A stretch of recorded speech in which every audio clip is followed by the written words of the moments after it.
What's good? Let's try this again. It's not about how you start, it's about how you finish, because certainly the Toronto Raptors did not start this game out the way that you would want a team to start out after you have the lengthy layoff that the Raptors had. They didn't play all weekend. They had a lot of time to work on the kinks.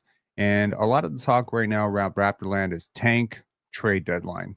But lost in all of that is the process of the 905, the process of the Jurassic 5, the process of Scottie Barnes. Hopefully, our internet is stable now. We tried starting this live a little while ago with 140 people in here, but unfortunately, it did not work. So hopefully, this one goes a little bit more smoothly. Restarted the router. And it's funny because this live was like a little bit like the Raptors game, like a little bit. I'm drawing a parallel because the Toronto Raptors came out completely disgusting effort. A lot of open threes for the Orlando Magic. I don't think that it was tetrahedron. Please don't jinx it, my friend. Please don't jinx it. Anyways, it was not good. Okay. And look, this is an Orlando Magic team that is not a good 3-point shooting team. They are not a good half court offense team. And in general, they get by on their defense. And it looked like the Raptors were locked up. It was 32-11. And then something happened. The bench really carried the Raptors back into this game. And that really does start with a lot of players that are on that trade block. Chris Boucher, Bruce Brown, and specifically Kelly Olynyk, who by my estimation had the best game he's had in a Raptor jersey. And he knows he's on the block. Bruce Brown knows he's on the block. Jake Fisher came out with a report that Bruce Brown is, being openly shopped around the league. Executives are monitoring the situation with the Raptors. Allegedly, he could be a buyout candidate. This is not what you want necessarily to be the messaging out there. No, what you want is for the rest of the league to want your guys and for you to be able to say, you know what, we want a little bit more for them. You don't want to be desperate. And right now, the Toronto Raptors don't seem as desperate because they've strung some wins together. Now, let's take a look at what happened in this game. And a lot of the talk coming into this game, at least from my end, at least from the timelines that I'm following, was Scottie versus Paolo. Paolo Banchero has taken a step this season, despite the injuries, where he is now widely seen by most people as a franchise tier 1 star. Okay. And Scottie, for all of his bumps on the road, is not seen as that. They're both rookies of the year, 2021 versus 2022. This should be something that the league is building up, right? You got two big forwards with a lot of ball skills. Both are elite pull-up jump shooters. And you should have the league sort of pushing this as a marquee matchup. They did not. Believe me. If you're not a Raptor fan or Orlando Magic fan, you probably didn't hear about this game.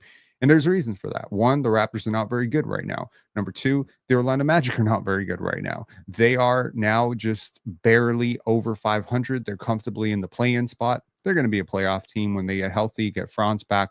But I think that it's worth noting that I do think that this is going to be a marquee forward matchup in the East for many, many years to come. And it was nice to see these two battle. Scottie did guard Paolo. Paolo didn't guard Scottie very much. And for the possessions that Scottie had Paolo, I think Paolo struggled a lot. Let's take a look at what happened in this game. Paolo Banchero goes off for 26 points, 12 rebounds, 2 assists, 5 turnovers on 10 for 19 shooting. Pretty efficient. He had 14 points, 9 rebounds at the half. I think they kept him very much at bay. I think they denied him the basketball a lot. Okay. Scottie also had 14 points at the half with 9 rebounds and 3 assists, if I recall correctly. He decided to be more of a playmaker in the second half. He ended up with 17 points, 11 rebounds, and 8 assists. So he was on triple-double watch pretty much the entire night. And I think those minutes with Scottie, Davion, Jamal Shed, generally speaking, those are the players that really stuck out to me today. Kelly Olynyk and especially Bruce Brown, who had 10 points, I believe, in the first quarter, finishes the game with 15 points, 5 rebounds, 5 assists on a solid +7. Kelly Olynyk and Jakob Poeltl were really, honestly, Jakob Poeltl played 19 minutes. He was -26 in the minutes that he did play. And I tell you, you feel it. And it's not really an indictment of how poorly Jakob played. I think it's more of a compliment to how really well Kelly played and how well the Raptors played off of him. Because when he goes on the court, I think he was hitting threes. He was defending better. He blocked 4 shots at the rim, which I thought was pretty incredible. Overall, this is a really positive win for the Raptors.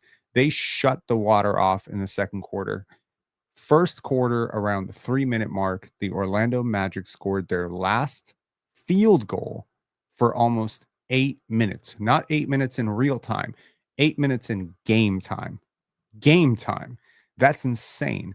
If you take a look at this, it was actually pretty insane. I mean, there's a lot of things that went right for the Raptors. I mean, but right here, right there, Trevelyan Queen makes a 3-pointer. From that point to a Scottie Barnes 3, which pulled the Raptors to 34-39, and the Raptors edged within 5 points after trailing by over 20. They did not make a single field goal. This Magic offense just fell apart time and time again in two very critical junctures. First, it fell off in the first quarter around the 3-minute mark where they didn't score for 8 minutes. And then it fell off again towards the end of the third quarter where they scored. Okay, so let's get this down right. From the 7:49 mark, they had 59 points. To end the quarter, they had 70. 70. And I got to tell you, like, that is just phenomenal work. And the Raptors just completely pulled away in the fourth quarter. It was not close. There was something also really positive that happened in garbage time, which is why you need to watch these games, where Ulrich Chomche got into the game. Orlando Robinson got into the game. Ulrich had 2 rebounds, one offensive, got to the free throw line, then a defensive rebound, and then he pushed in transition and found AJ Lawson for a streaking layup. I thought that was a pretty cool play. As a Ulrich, I want to say super fan at this point. I'm a big fan of that dude. I was just very encouraged to see him looking joyous and not timid and very comfortable out there. And look, however you feel about this win, the Magic are losers of 3 straight now. This is not a team that is playing their best basketball, just like the Celtics were not playing their best basketball, just like the Golden State Warriors were not playing their best basketball. You're not beating teams at their best. No problem. They were missing guys. They only dressed 8 guys. They didn't have Cole Anthony. Sure. They didn't have Jalen Suggs. Sure. They didn't have Franz Wagner, Mo Wagner. Sure. They lost Jonathan Isaac in the first quarter. Sure. Okay, cool. You were missing some pieces too. I'm gonna put it that way. You were missing Ochai and you were missing Emmanuel Quickly. I don't think RJ played all that well in the first half, and he scored a bunch of his points in garbage time. I thought RJ had a fantastically efficient game, nothing forced. Jonathan Mobo does not get into this game. Jamison Battle did not get into this game. So, overall, I mean, how do you feel about this game? I think you feel good about this game. I think you feel good about this game. I think the players that you're currently exhibiting for trades, they looked good. They looked good, and maybe somewhere around the league, there's someone saying, "Oh man, like this Kelly Olynyk guy, he's really good playmaker. Now he's blocking some shots. His back seems to be better." Bruce Brown, right? Now that he's rounded himself into form, he's strung together some really competitive and very competent games now in a row, and that's what you want to see. So now, with all the talk around the Bradley Beal trade, which could be going down over the next week or so, the Orlando Magic the Miami Heat just lost to the Portland Trailblazers. So I mean, there's a lot happening right now in the league. Miami has to make a move because clearly they have playoff aspirations. Jimmy Butler is not a part of their plans right now. Brooklyn nearly beats New York. They were up 1 very late. Washington also plays tonight. Don't have any hopes of them losing ever, them winning a game for the rest of the season. So RJ really did have some really bad moments defensively in this game. I do want to focus a lot of my film study today on the Scottie versus Paolo matchup because, again, like as somebody who has staunchly, been very pro Scottie in this debate, pretty much, I do want to say that's not slander on Paolo. I think Paolo has been fantastic. Wasn't huge on him coming into the draft, but I think he's been just brilliant. He's a beast. He's 250 to 250 pounds of absolute muscle. He is impossible to move on the block. He is extremely good and very good at getting into his shot off of the movement. He hit some very nice threes today. He blocked a Scottie Barnes 3. Scottie also got a couple strips on him. I thought it was pretty great, man. It's pretty good. Miguel saying, I hate the RJ point guard stuff in the fourth. Hey, got to develop somehow. Okay, so let's take a look at the film study here. So This was, Scottie had hit a turnaround already. Obviously, teams are honing in on the fact that he's been hitting some turnarounds. Here, he's pretty much out of bounds behind, this is going to be a Larry Bird shot. Good job by Bruce Brown doing what he does best, which is cutting into space. And this, pass, look at everyone's reaction. There is no chance that anyone thinks this is a pass, right? And even as he shoots, Wendell Carter turns his head, and that moment, people are so shocked, and Bruce Brown gets the most open layup he's going to get all night in the half court. That's great. That was absolutely great. Look at this. Now, speaking of Bruce Brown, here he's going to strip rookie Tristan da Silva. Great pressure. I thought he and Davion Mitchell applied great pressure at the point of attack. And this was just a wonderful, wonderful transition play. You know what was not a wonderful transition play? The one that Chris Boucher handled. You know what else was not a great transition play? That botched alley-oop pass to Scottie Barnes. The Raptors did not play perfect basketball tonight at all. They just shot blistering hot from three. They shot over 50% from three. And when you're going to shoot 50% from three, and the other team that started out 4 for 4, 5 for 5, I believe the Orlando Magic started 5 for 5 from three.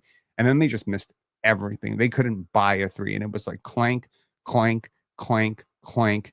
There was a lid on the basket. Okay. This is a great pass. Now we saw the pass, the first pass from Scottie to Bruce Brown.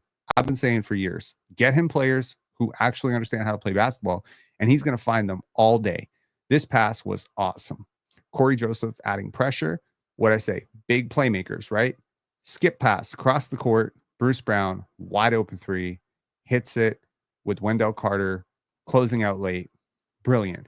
Just a good way to end the half. Again, end the quarter. You're down 21-34. How much 37? How much better do you feel 24-37? And oh, by the way, those 5 minutes that you're on the bench to end the first quarter, you're feeling good about yourself. You're feeling real good about yourself. Here, Scottie took this Paolo matchup very, very personally. Like, I think, Scottie sees everything. I feel like he sees a lot. Just the other day, there was a post of, apparently, I think it's legit. I don't know if it's real, but there was apparently someone trolling Scottie about that head defense that he was playing on, the headbutt defense that he was playing on Giannis. And then he responds, allegedly, I haven't seen the actual post, but it was a screenshot where he says it worked. He had a turnover. So Scottie sees some stuff, and I'm pretty sure he's seen the ESPN top 25 under 25. I'm sure he's seen the Paolo and Cade and all that stuff. And I think he takes these matchups pretty personally. Calvin Aspinall, you have issues, and you have been banned. People with issues should be banned. So, cool. All right. So, I just thought he takes these matchups pretty personally. He tried to guard Paolo every time he could. There was a couple times where, you could see Paolo gets up off the bench for the Magic. Paolo, of course, returning from a very serious injury. So he's not his 100% right now. He's on a minutes restriction. So you could see it. Like when he was coming into the game, Darko's looking down at his bench like, Scottie, get into the game, right? There aren't a lot of stars who actually take pride in defense. There's a lot of stars who rest on defense. Okay. There's a lot of stars. Those Anthony Davis, Kevin Garnett, Michael Jordan, Scottie Pippins, those are rare breeds right now. LeBron James in Miami. Like a star taking on the assignment of the other team's best player is nuts, frankly, especially when their best player is like their only really great player tonight. Zigsaw Puzzle saying, Rob, you feel a bit vindicated today. No, I don't. I don't even think Scottie played that great. I mean, I think he played fantastic defense. Offensively, I think he could have done a lot more. I think he could have hunted for a shot a lot more. I think he could have attacked earlier in transition. I think there's plenty of times where he had a shot. He just passed it up for a better shot. I thought he was gassed. I thought he was really, really, really gassed tonight. There were a lot of times where he was just barely making it up the court. To play this level of defense against a bruiser like Paolo is not easy. So respect to Paolo Banchero. This is not an easy thing. I do think Paolo's handle is a little bit loose sometimes, but it's pretty good. And here, Scottie is just going to take this and boom, poke, get out, goes the other way. And here, little eye contact. Been doing that since Ma Bird. Actually, been doing that since Cardinal Newman. So really nice. And here, Chris Boucher passing up a three. It was great. This really starts with Davion Mitchell pitching it out, getting into the paint, pitching it out to Chris Boucher. Chris Boucher, a little pump fake. What's a pump fake? It's a shot not taken. They're going to leave Scottie open for three, and Scottie's going to make him pay. There was another three that Scottie did hit, which was called as an illegal screen on Kelly Olynyk. So he would have hit even one more three in this game, but unfortunately, that one didn't count. So again, as I mentioned, the Orlando Magic went nearly 8 minutes of game time without a field goal. That's tough. Okay. Now here, this is probably, if you're a Scottie Scottie enjoyer or Scottie super fan, this is probably the play that made you the happiest, right? Here, you're gonna see Queen double, and you're gonna see Paolo put a hand up. It doesn't matter though, because Scottie is wide open, and we're gonna take a little time to discuss how superstars get separation at the tail end of this. But Scottie was just open on that, and it was contested. Like if you see the full play, he bumps Paolo, takes a bump into him, and then it's like he's not even there. It's like he's not even there, right? So again, I wrote noticing because again, and at the half, 14 points, 9 rebounds for Paolo, 14.7 rebounds for Scottie, 3 assists, 1 steal for Scottie, 2 assists, no steals for Paolo. Both had 1 turnover. Both were 2 for 3 from 3. Both were 5 for 9 from the field. It was matching even. In the second half, Scottie did a little bit more of the playmaking. Paolo did a little bit more of the scoring. But I think, defensively, Paolo was horrible. I think he was horrible. He got blown by Grady. He gets blown by on the closeout. He was late on a lot of closeouts. He did get that one big block on Scottie for the corner three. Big credit to him. And maybe Scottie needs to speed that release up a little bit. But yeah, here, Scottie gets into the paint. Jakob doing a great job of helping out by getting Wendell Carter out of the way. And that's sometimes, one of those underrated things that he does. But here, just another great playmaker. The Magic switched up to a zone. And obviously, the Raptors are not a great three-point shooting team. Their three-point shooters, 2 of their best three-point shooters, which is Emmanuel Quickley and Ochai Agbaji, did not play today. So, yeah, I mean, you're going to make non-three-point shooters like RJ Barrett, Scottie Barnes, Davion Mitchell, guys like this shoot. But here, what do they teach you in the zone? Get to the middle, right? Here, Paolo steps up on the Scottie pass and boom, back cuts Contavious Caldwell-Pope, and Grady gets a nice little layup there. So that was a very, very smart heads-up play here. Now, here, what happened just prior to this play is Scottie Barnes was picking up Paolo full court, and Wendell Carter sets the screen, which creates a switch where Grady is now on Paolo. Now, Paolo abused Grady, abused RJ, abused Yak all night. They did not have success on him. However, Scottie is going to get back into this play. Paolo is going to expose the ball, and boom. Now, some people say that was a foul. I don't think that's a foul. I think what makes it look like a foul is Paolo, perhaps in embracing his Italian roots, is going to take a little bit of a soccer dive here, where he just basically falls over. There's nothing that created that fall other than him trying to sell the fact that he got fouled. And of course, when you fall like this, right, trying to bait the call, because obviously the refs, they tend to react to falls, right? When you fall, they're like, it must have been a foul, right? Here, the refs are not going to reward this flop, and it is a flop. Scottie doesn't do anything to bring him down. There's nothing to bring him down here. He just falls. Watch it again. I saw a lot of people online saying this is a foul. This is not a foul. Okay? Scottie pokes the ball away, and then he lifts his arm up. Paolo has linked his arm, and now Paolo shoves him in the back and tries to fall over. Scottie dodges it. And guess what? It's a 5-on-4 break the other way. So again, here, this was great. Great process here. Now, again, Paolo has inside position. Paolo is a great rebounder. Fantastic rebounder. This is a Bruce Brown 3 that does not go in. Here, Scottie's just going to be a little bit quicker to the basketball here. Quick read to Bruce Brown. Bruce Brown, great extra pass, immediate. No processing, no buffering, nothing. And Jamal Shed, no extra thinking about it, just takes it. Love it, right?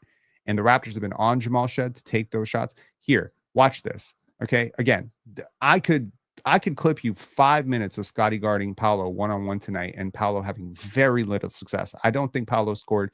There was 1 or 2 times in transition where Scottie picked him up very early and Paolo blew past him, but that was like 40 feet, like 40 feet. If it was inside the three-point line, Scottie shut it down tonight. This was just like the game against Giannis, just like the game against Steph. Scottie embraces these marquee challenges. Trust me, when there's a star on the other side, whether it's an Anthony Edwards or whether it's a Tyrese Maxey or Darius Garland or anyone who has that all-star shine to him, Scottie's like, all right, that's my matchup. That's what I want to do.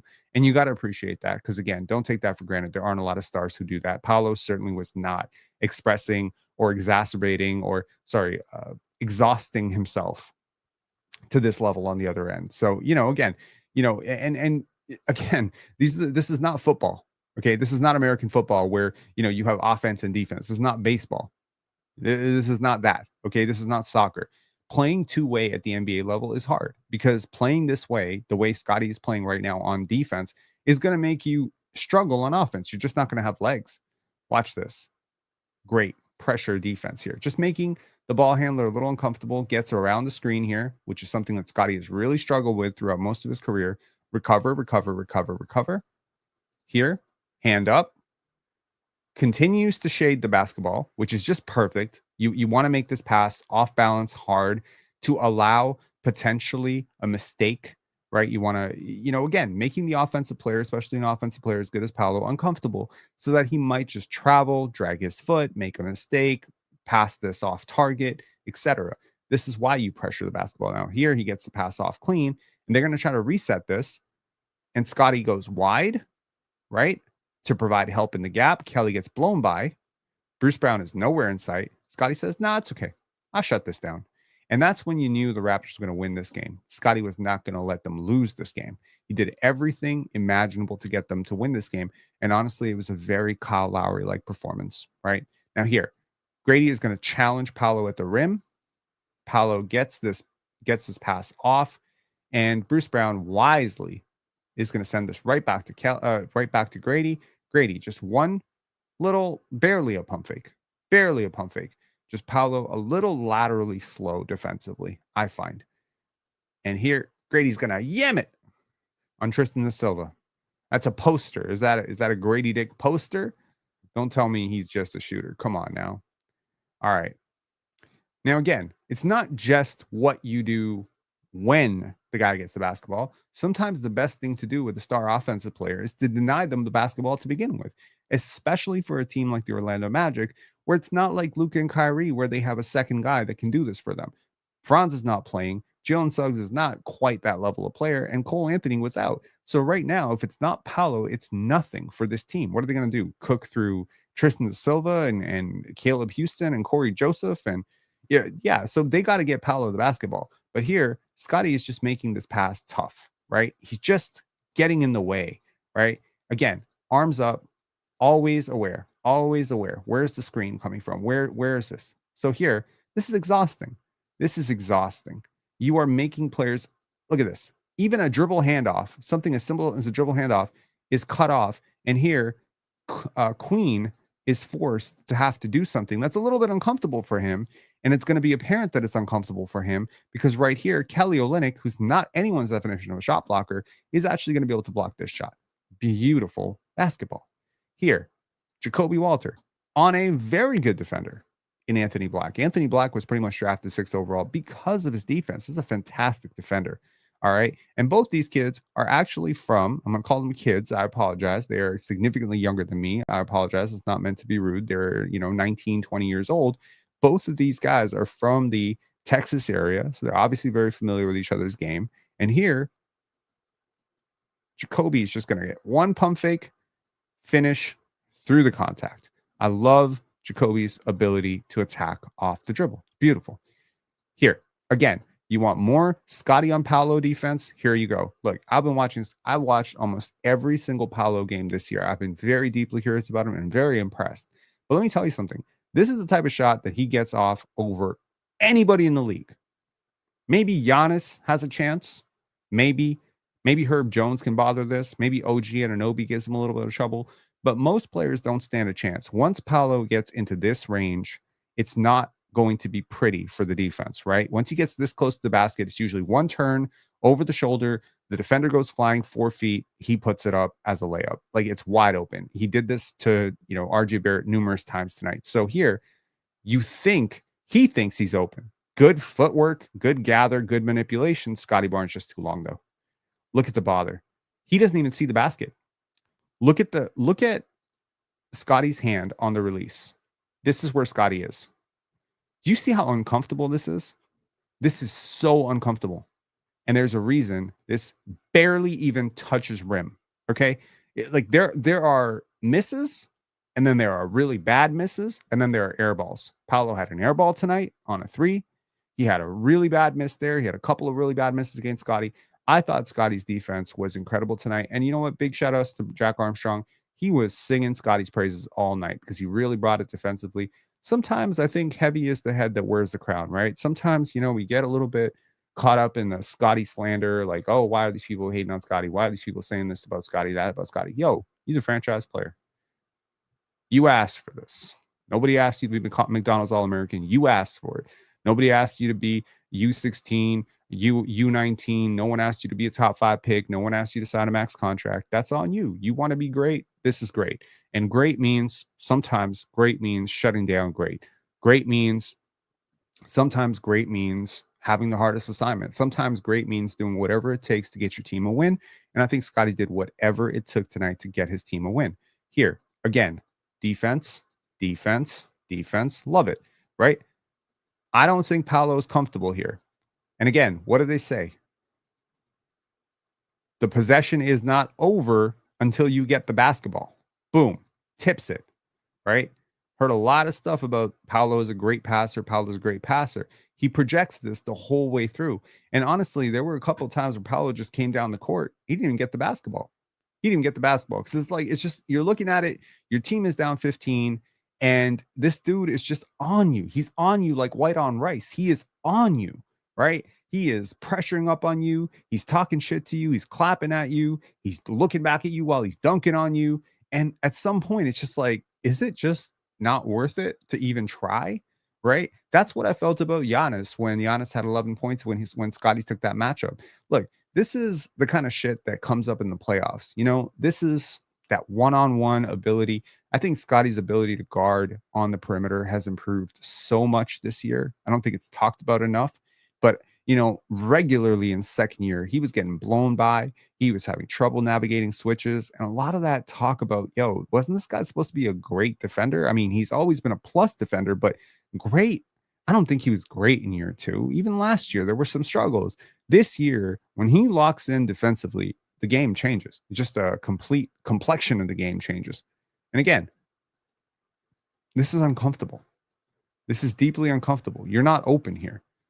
You're not open. You need space. If you've ever played against a guy, well, I don't think most of us have ever played against a guy who has Scottie's measurements or Scottie's metrics. 6'9" with a 7'4" wingspan. That's not easy to play against. And also the aforementioned Ulrich play. Big fan. Okay. Here, Sky's up for the rebound. A little bit of pressure there. No problem. He's going to bring it up himself. And look at this slow. Look at this. It's so beautiful. He slows down because he sees this the whole way through. What's the crazy thing? He saw this the entire way through. And this is where I say Ulrich is actually a very advanced playmaker. Look at this. He directs AJ Lawson to cut with his eye, seeing that there is a gap. And look at the defenders for the Magic. The paint is wide open. Ulrich is a very smart basketball player. Very smart basketball player. I'm going to say this again. Ulrich Chomche is possibly one of the 20 smartest basketball players his size under the age of 25. Is that crazy to say? Maybe let me just think under the age of 21. He's up there. He's up there with a lot of those passing bigs because I see this dude map the court so quickly. He knows where AJ Lawson is supposed to be. AJ Lawson has been playing basketball for much longer than Ulrich. AJ doesn't know where he's supposed to be. This is some point guard instincts right here. He sees it. He slows down, threads the needle on his pass. Anthony Black doesn't get there in time. AJ Lawson gets the two plus the and one. I just thought it was so beautiful. Number one, to not hesitate when he grabs it. See, a lot of bigs, when they grab it here, they're gonna look around, they're gonna stop. He just goes. He's like, "Oh, we have a 5-on-4. Let me not destroy this." He slows down. So this is like he doesn't go any further because he wants to maintain the angle for the pass. If he goes further, this pass becomes impossible to make. So he maintains the spacing. This is just look, I don't think people understand how much sports translate to sports. Ulrich played soccer. This is a 100% soccer play, right? Like this is 100% the type of play where you make in soccer. Now, I wasn't a very good soccer player at all, but sometimes you have to slow down just to give that forward, or the striker, a little bit of an angle to get that opening. And here, it's just game.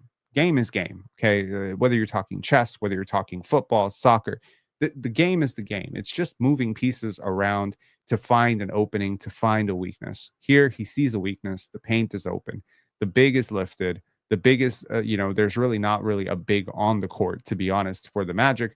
And that means the paint is open. So either he's going to take this all the way himself, which I'm sure if Corey Joseph doesn't cut off his handle or cut off his drive, yeah. Jaden's saying through pass. That we say in soccer. Correct. Whatever you say, man.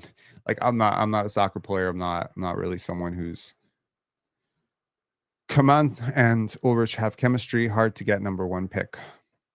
Coman would be great. Coman would be great. That was a simple through ball. Look, nothing is simple when you are playing professional basketball at the age of 19 in the NBA. Nothing is simple. Not a rebound is simple. Not a shot block is simple. What Ulrich has done as an 18, 19-year-old, as the youngest player in the league, what he's able to do even right now, whether that be boxing out, whether that be getting 11 rebounds in the G League, whether that be getting 6 blocks, not once, but twice, not even twice. I think thrice he's had 6 block games. I was watching, let me actually say this. I was watching because I was deeply curious. I was watching Hakeem Olajuwon at Houston for the Houston Cougars. Do you know any guesses? To anyone who doesn't know, please don't research. Do you all have any guesses how many points Hakeem Olajuwon? Just give me an over or an under 10. Over or under 10 at Ulrich's age when he was 18 at the Houston, as a freshman at the University of Houston. Did he average over or under 10? Matt Stevens saying under 10. Spooky Ghost Rider under 10. You are correct. He averaged under 10 points. You just never know. With these kids, you don't know. We ran a poll on Pensare Basketball on X, which I will show you right now. We ran this poll about where would Ulrich go in a redraft, not in a redraft, sorry, in the 2025 draft. So if Ulrich were to come out in the 2025 draft, where would he go? Okay. I want to show you the results of that poll. 48.4% of you. Okay, that's almost 50%. And over 62% of you said he would go in the first round. So 48% of you said he would go 15 to 30. 16% of you said he would be a lottery pick in 2025. That's ambitious, but I think what y'all are telling me is he'd probably go top 20. I think the vast majority of you think he would go top 20 to top 25 in this draft. And I don't think you're wrong. I think he's that impressive. Of course, 10% of you think that he would go exactly where he went this year. I don't think that's necessarily an indictment on him or the progress that he's shown. He's been really good. He's been really good. Okay. I just think that, and I mean, again, to reiterate this post, since we haven't really talked about it, in 1981-82, Hakeem Olajuwon's coming off the bench for the Houston Cougars, averaging 8.3 points and 6.2 rebounds and 2.5 blocks in 18 minutes per game. Not look like a first overall pick or a future MVP or a DPOY or widely considered, Some people think now he's a top 5 player of all time, top 10 player of all time. Basically, if you don't think Hakeem's a top 20 player of all time, you get laughed out of most basketball debates, right? He was raw. He was sloppy. His footwork sucked. I was watching those games, and I'm telling you, his footwork was sloppy. His scoring package was awkward. He was not fluid the way he was, right? He just wasn't. So thank you, Noble Venom, for the super chat. Really appreciate you, man. And I'm going to just get to it. Let me just get through the rest of this. So at the same age as Hakeem, Ulrich is in the NBA playing against grown professionals for the Raptors G League. And he's averaging 7.9 points, 9.1 rebounds, and 3.2 blocks per game. He's ridiculously error prone. Yes, he is. He makes a lot of mistakes. He turns the ball over a lot, and he struggles from the line. He has solid mechanics, but he does struggle from the line. 1.2 assists to 2.6 turnovers. Hakeem averaged 0.4 assists, 1.4 turnovers. I think Ulrich is a better passer than Hakeem. At the same age, I think he's a way better passer than Hakeem. I think he's a better shooter than Hakeem right now. I think he's just as athletic and just as large as Hakeem, and he has the same measurements, the same wingspan, the same everything as Hakeem. The difference is Hakeem was just more physically assertive as a scorer right now at the same age. But they're both very aggressive players, extremely aggressive players. You would see Hakeem at the University of Houston. Please Google it. Please look up Hakeem Olajuwon University of Houston Cougars highlights. And if you look at the senior highlights, or not the senior, the third year highlights, right before he became the first overall pick ahead of Sam Bowie, ahead of Michael Jordan, you'll see like a much more refined scoring package. Yo, I'm seeing much more refined scoring from Ulrich today than I was seeing in the summer league.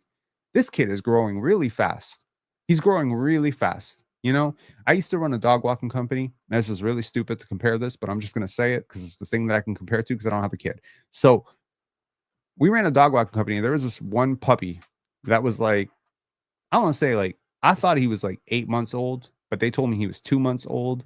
And this puppy was like, I don't know, 25 pounds, 25 pounds. It was a cane corso, 25 pounds ish. Met him a week later, he was like 30 pounds. Met him a week after that, he was like 40 pounds. It was like, what the hell is going on with this dog? What are y'all feeding him? And they're just like, he just doesn't stop eating. And you look at the paws on that puppy, and he's just so huge. Honestly, I feel like Adam Sandler and Billy Madison talking about the puppy that lost his way. And someone's going to tell me this is the stupidest thing they ever heard. W reference for anyone who's a big Adam Sandler fan. What I'm saying is, you just don't know with these kids. You just don't know. At the age of 18, 19, the potential is the roof. Okay. It's like anyone, you could just dream it. But there are certain things that consistently produce great outcomes in the NBA. Motor, listening, seeking feedback, everything we've seen from Ulrich. And even the joy with which he played today in his limited minutes, 1 minute, right? Look, the Raptors are heading for the lottery. Bad news, good news, I don't know. Sorry to break it to you. They're not making the playoffs. So at some point, this is going to be torn down, and he's going to get his 15 minutes every other night once the pathway is cleared. And we're going to have a lot of exciting moments.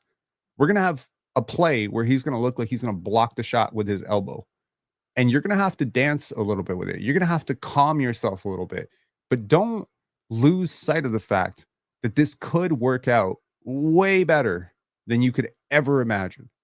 It's always a difficult thing to tell somebody this guy could be a starter. This guy could be 20-10. This guy could be 10-10 when they were 57th overall, because there is a leaning into the bias, or the leaning into the initial report, the leaning into the initial scouting of saying, well, if he was so good, why'd he go 57th? I told y'all when he went 57th, when we made that video, go back and check the receipts. I said they stole him. They stole him. There's no reason this guy should have been 57th. I'm looking at this draft. I cannot imagine what the separating factor is between him and a lot of guys who were picked in the first round.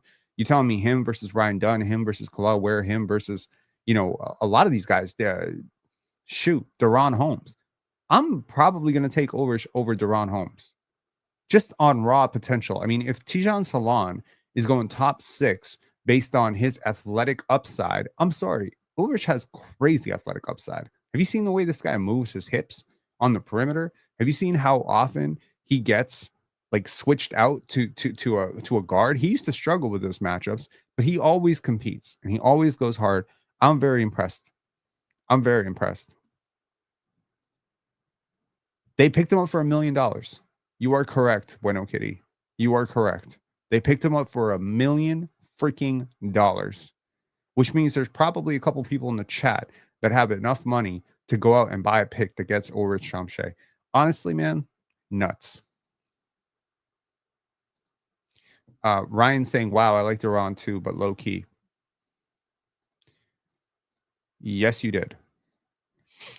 Ulrich did very poorly in the clutch pro day. Manny Scouts dropped him that day. Honestly, he came into the pre-draft cycle as a fringe late second rounder. He didn't move up or down at all. The Raptors did their work very early on him. If you want to listen to the Joe Tuamu interview, I highly recommend it. It was a beautiful conversation. It was very, very good. Anyways, I think he was fantastic. And again, it's impossible to see this outcome right now. And I'm not saying this is the outcome. What I'm saying is you have an NBA player. You have an NBA player. He's done nothing to demonstrate to me that he's not an NBA player. Jacoby's done nothing to demonstrate to me that he's not an NBA player. Jameson Battle's done nothing. Jamal Shedd's done nothing. Jonathan Mobo's done nothing. None of these guys have done a damn thing to tell me that they're not going to have NBA careers. They're young. They're young. The Raptors are one of the youngest, most inexperienced teams in the league, and it shows. You know, the youngest team. Does anyone know the youngest team and the least experienced team in the league? Does anyone know? Any guesses? Yes, I do.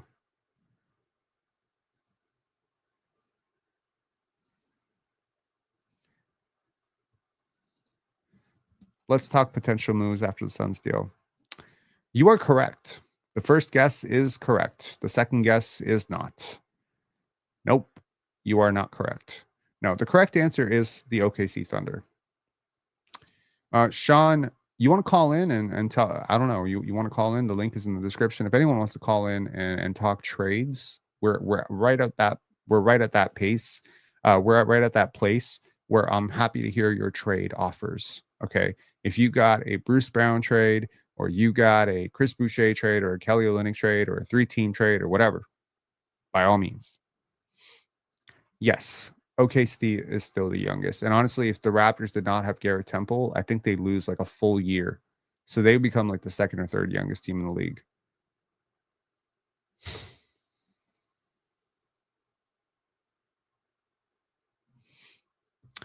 James Walsh saying, can someone explain the Suns deal? I don't get it. 3 firsts for 1 first. Well, not all firsts are created equal. And I think someone is betting long that the OKC Thunder are going to be trash.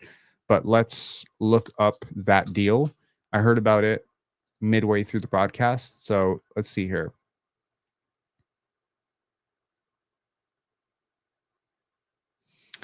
Okay. So the Phoenix Suns are trading their 30-31 first round pick to the Utah Jazz for 3 first rounders, giving Phoenix triple the amount of its first that it can trade immediately. Okay. So I'm going to assume that based on how this has been done, okay, let me just. Okay. Let's see. So the Suns acquired the least favorable first round pick in 2025 of the Cleveland, Minnesota, or Jazz.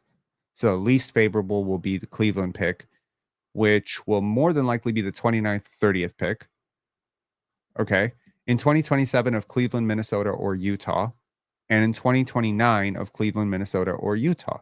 So the least favorable pick in 3 consecutive swaps. So basically what they did was they traded 3 picks that will probably be 25 to 30 in 3 drafts for an unprotected 2031 first round pick of their own. Okay. Now,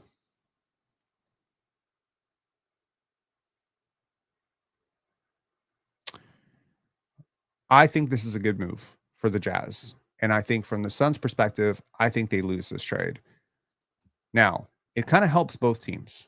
It does help both teams in a way. It does help both teams. because on that perspective, the Suns get a little bit more wiggle room to be able to add assets.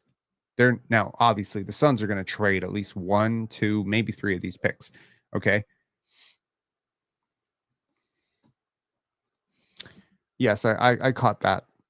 So Jack Armstrong said Shed and Mitchell are not as skilled as IQ, but I don't know. Shed is looking promising as a true point guard. He is. He is a true point guard. Asufane saying Danny is betting on the Suns being bad in 2030. Now again, this move can backfire spectacularly. The Suns could end up, a lot can happen in 5 years. The Suns could be amazing in 2030. They could be amazing, but they don't have picks. And given the fact that they don't have picks, they probably, more than likely, are going to struggle or rebuild. They have an aging roster. They are probably going to have to, get off of assets to move Bradley Beal, who, by the way, has a no trade clause. So it's not going to be, it's not just going to be to anybody. Bradley Beal has to approve that deal, right? So you want to send him to the Wizards. Maybe he doesn't want to go to the Wizards. He doesn't have that. I also think, if I'm not mistaken, he also has a trade kicker. So that's nuts. Okay. That is nuts. I would prefer the second round picks, to be honest. If you're going to go with apron rules, they might spend over the second apron. Sure. Bruce Brown got the chain tonight. Well deserved. Bruce played amazing. Scottie played amazing. Kelly played amazing. I think they all played amazing, but I think Bruce's timeliness of his amazing was the most important. Let's get to some super chats here. Rank Scrub. Raptors trust 23-45 to be point guards. IQ isn't a point guard to me. Okay, so you have a second follow-up, which I'll answer right after. One thing I'd like to mention is how Scottie has matured as a leader. Many years prior, during interviews, he'd mumble a lot, but now he talks more clearly and gives good answers to questions. I'm really glad you brought that up because Scottie has matured tremendously. Who knew? A 21-year-old, a 20-year-old can mature. One of the things that the Toronto Raptors media has had against Scottie pretty much the entire time is that he tends to have a incomprehensible way of speaking. I've always loved Scottie. Like I think he speaks from the heart. I think if you go back to his son's interview, sorry, not his son's interview. What am I saying? His pre-draft interview with Orlando. He's very well spoken there. There's an interview that he has with, I can't remember who the interviewer, but it was at the summer league after he played his first game. They got a win, and he hit that three, and it was like bang, and everyone was memeing it. He was so remarkably well spoken in that interview. So well spoken. I think the issue with Scottie is that years 1 and 2, I'm just hypothesizing here, but I'm someone who's followed this guy a pretty long time. He didn't seem like himself in his first 2 years. He seemed kind of short with his answers, didn't really seem all that enthused about talking to reporters. There was a lot of awkward exchanges, in post-game scrums and stuff. So I just think he's a happier person in the last 2 years, and I think that it shows in the interviews. So overall, I think that that's a really big part of what has changed with Scottie. But also, and I'm glad you brought this up, I also think what has changed with Scottie is the fact that they're developing him as a person. He went and saw Hamlet. Sorry, not Hamlet. What am I talking about? Not Hamlet. Did he go see Hamlet? Hamilton. My bad. Whoops. I'm not a theater nerd. You can tell. It's his new teeth. Well, new teeth will give you that confidence. I mean, I don't know if that's it, but certainly, he's feeling better. And, don't be surprised that the Toronto Raptors coaching staff, they do a lot of work to develop these players off the court. They're giving them literature, they're bringing them to plays, they're exposing them to culture. They obviously spent a lot of time in Europe. I mean, Gilbert Arenas went to Europe this past summer with his new wife, who is, by the way, freaking awesome person. Millie is just such a cool person. So that's culture, man.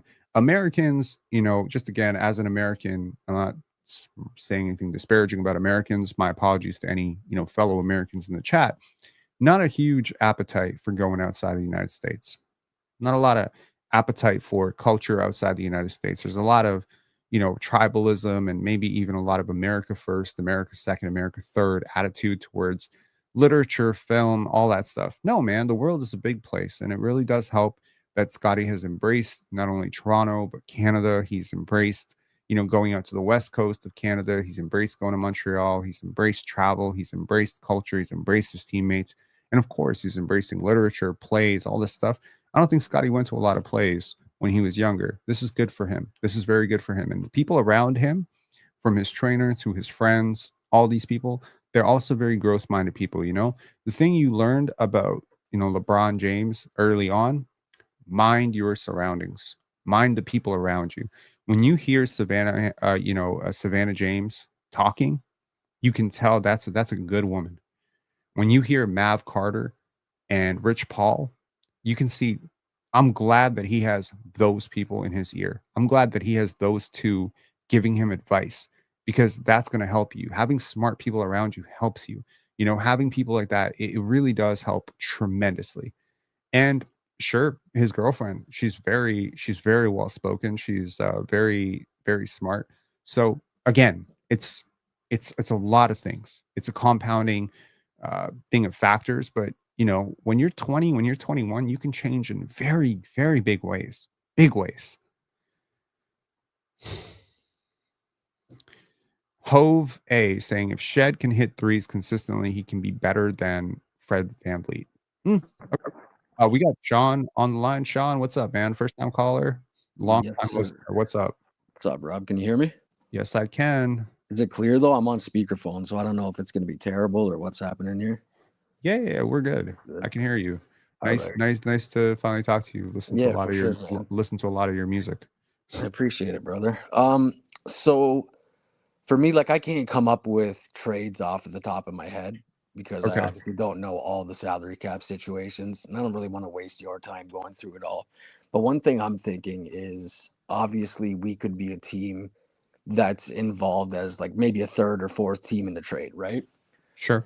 So if we were to do like, do you know off the top of your head how many years Bradley Beal has left in his contract? I know he's getting paid something ridiculous, but I don't know how many, like the term. So Bradley Beal's contract is, he signed a 5-year, $251 million deal. Yeah. It has 3 more years. So So do he's you think earning something like 3 years would be too long to take on money? Because you obviously can't just take on salary for like a for year or two, us. right? Or could you? For us? Yeah. Oh Not like God. taking him on as a player, but like taking, let's say, for example, and again, like I don't know all the numbers, but let's just say we were to like move Boucher or something, and maybe even Bruce. That's going to free up a bit of money, right? So taking some money back might not hurt as much, but 3 years is a long time. Okay. But what if, like, because you know how they just traded for 3 first rounders? Like, what if we get 2 of those to take on, but we're moving Bruce and Boucher to, All three of those first rounders are not worth, they're not worth what you would be taking on with right? Bradley Beal. But Not assuming at all. maybe because it would be Miami involved as well, maybe there would be a prospect coming as well, or maybe you're not trying to get all 3 of those picks. Maybe you're getting a couple of them, and I don't No, know. Could get, I'm saying you can give me all three of those picks, and I'm still not taking Bradley Beal's contract. but do you have to take it all, or can you take a partial part of it? Like, could they take like 20 million, let's say, and if they move out Brown and Boucher, does that 20 million hurt as much? Maybe 3 years it would because that is a long time. But You can't take on part of a player's no, contract. You have to okay. take on the whole contract. Then who the hell's going to do that anyways? Even I mean, it's going to be a team with a matching salary to dump. So, for instance, typically with when it comes to trades like this, it usually ends up being a my problem for your problem type of swap. yeah, yeah, There aren't a lot of teams out there that are just jumping over themselves to get a Bradley Beal or a Zach LaVine in the door. So it's right, most likely going to be, okay, we really, really want Zach LaVine. We think he's an upgrade over Bradley Beal. We'll give you a first round pick or 2 first round picks in order to exchange our bad contract for your bad contract. But oh, by the way, Bradley Beal has a no trade clause.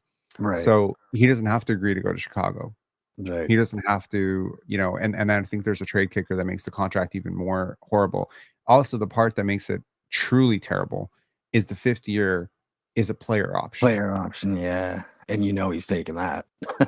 Absolutely. So So I in guess order to maybe the only like real likely trade then is maybe not having a third team involved. Maybe those 3 picks just have to be thrown in with Beal to just make that trade, because like right. if we're not going to take it, who would? Like, who's going to take that salary? No one's going to take that salary.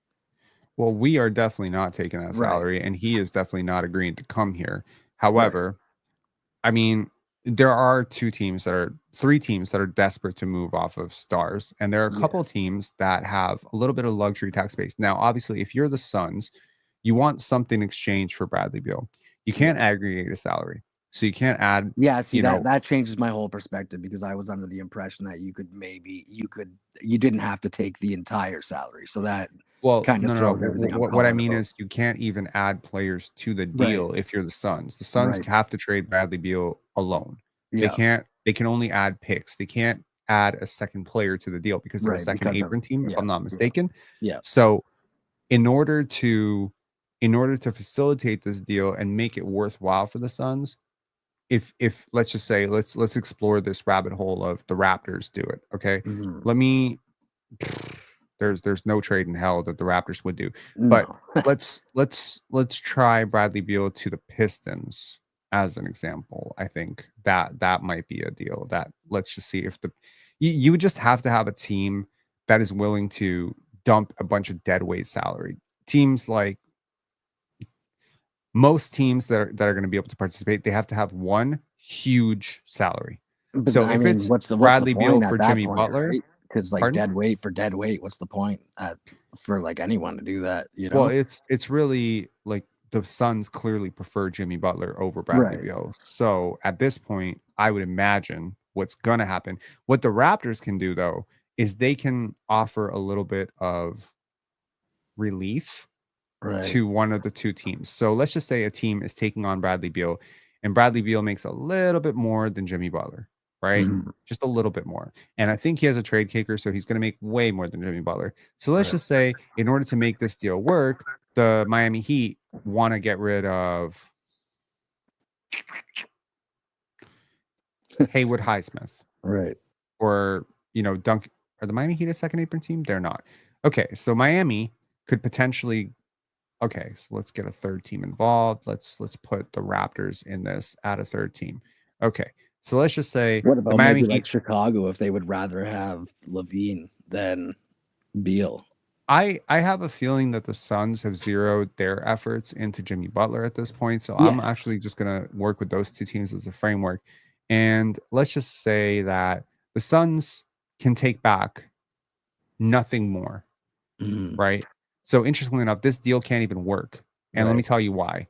Because the Suns cannot actually this deal can work because the Suns are giving out more. So this deal works as it is. Like if the Mhm. Suns just wanted to swap Bradley Beal for Jimmy Butler, it works because if Bradley Beal agrees to go to Minnesota, so now if they trade the picks, Yeah, that's what I think is now. I think that's more logical, right? Just a right, straight one for one, and then they throw those picks in to sweeten it up.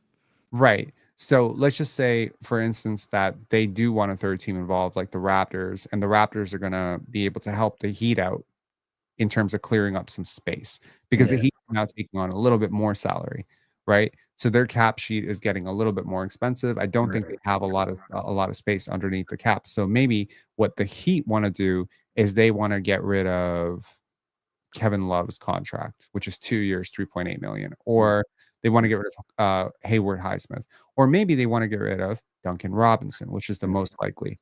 Okay, so let's say, no, no, no, no, no, no, sorry, I messed that up. Here, so Duncan Robinson gets rerouted to the Raptors. Okay, so now this is the framework of this deal. Now the Raptors, because they have a lot of space under the luxury tax, they can actually get rid of Chris Boucher in this deal That's what I was thinking. and give him to the Heat. Okay. So now the Heat are basically trading Jimmy Butler and they're getting back Bradley Beal and Chris Boucher. They may value this enough that those picks that Phoenix was giving, because Mhm. again, you're saving them a lot of money Right. here. You're taking on a bad contract here. So now these picks that, Phoenix allegedly has to give, which they haven't even updated them on this. I think one or two of those could then get routed to the Raptors, and maybe one of those picks gets routed to the Raptors, and the Miami Heat's second round pick. Yeah, I You just know, don't think that makes much sense for the Heat. Like, that's pretty much like trading a first for Boucher, though, right? Like, why would they do that? well, it's because Boucher is an expiring, Right. True. and True. Boucher makes a lot less money.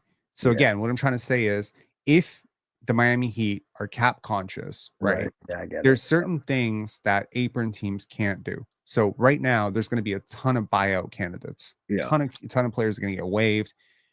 Apron teams can't buy those. They can't Yeah, sign they those can. players. Yeah. So Chris Boucher for Duncan Robinson Right. might just be the kind of swap, or if you add Davion Mitchell to that as well. So Davion Mitchell plus Chris Boucher for Duncan Robinson, that might be the type of deal where, okay, you're taking on 2 years, but guess what? This summer, I mean, we're what, 35, 36 games away to the end of the season. Mhm. And now Duncan Robinson's a giant expiring contract.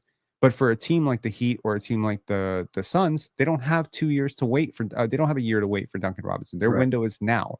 Yeah. So I actually think that this is a really smart move where the Raptors could take one extra year's salary, and and again, they can do this move 3 times. They can Right. do this once with Chris. They can do this once with Kelly. They could potentially do this with Yak. They could potentially do this. I mean, they can really, really boat up on picks.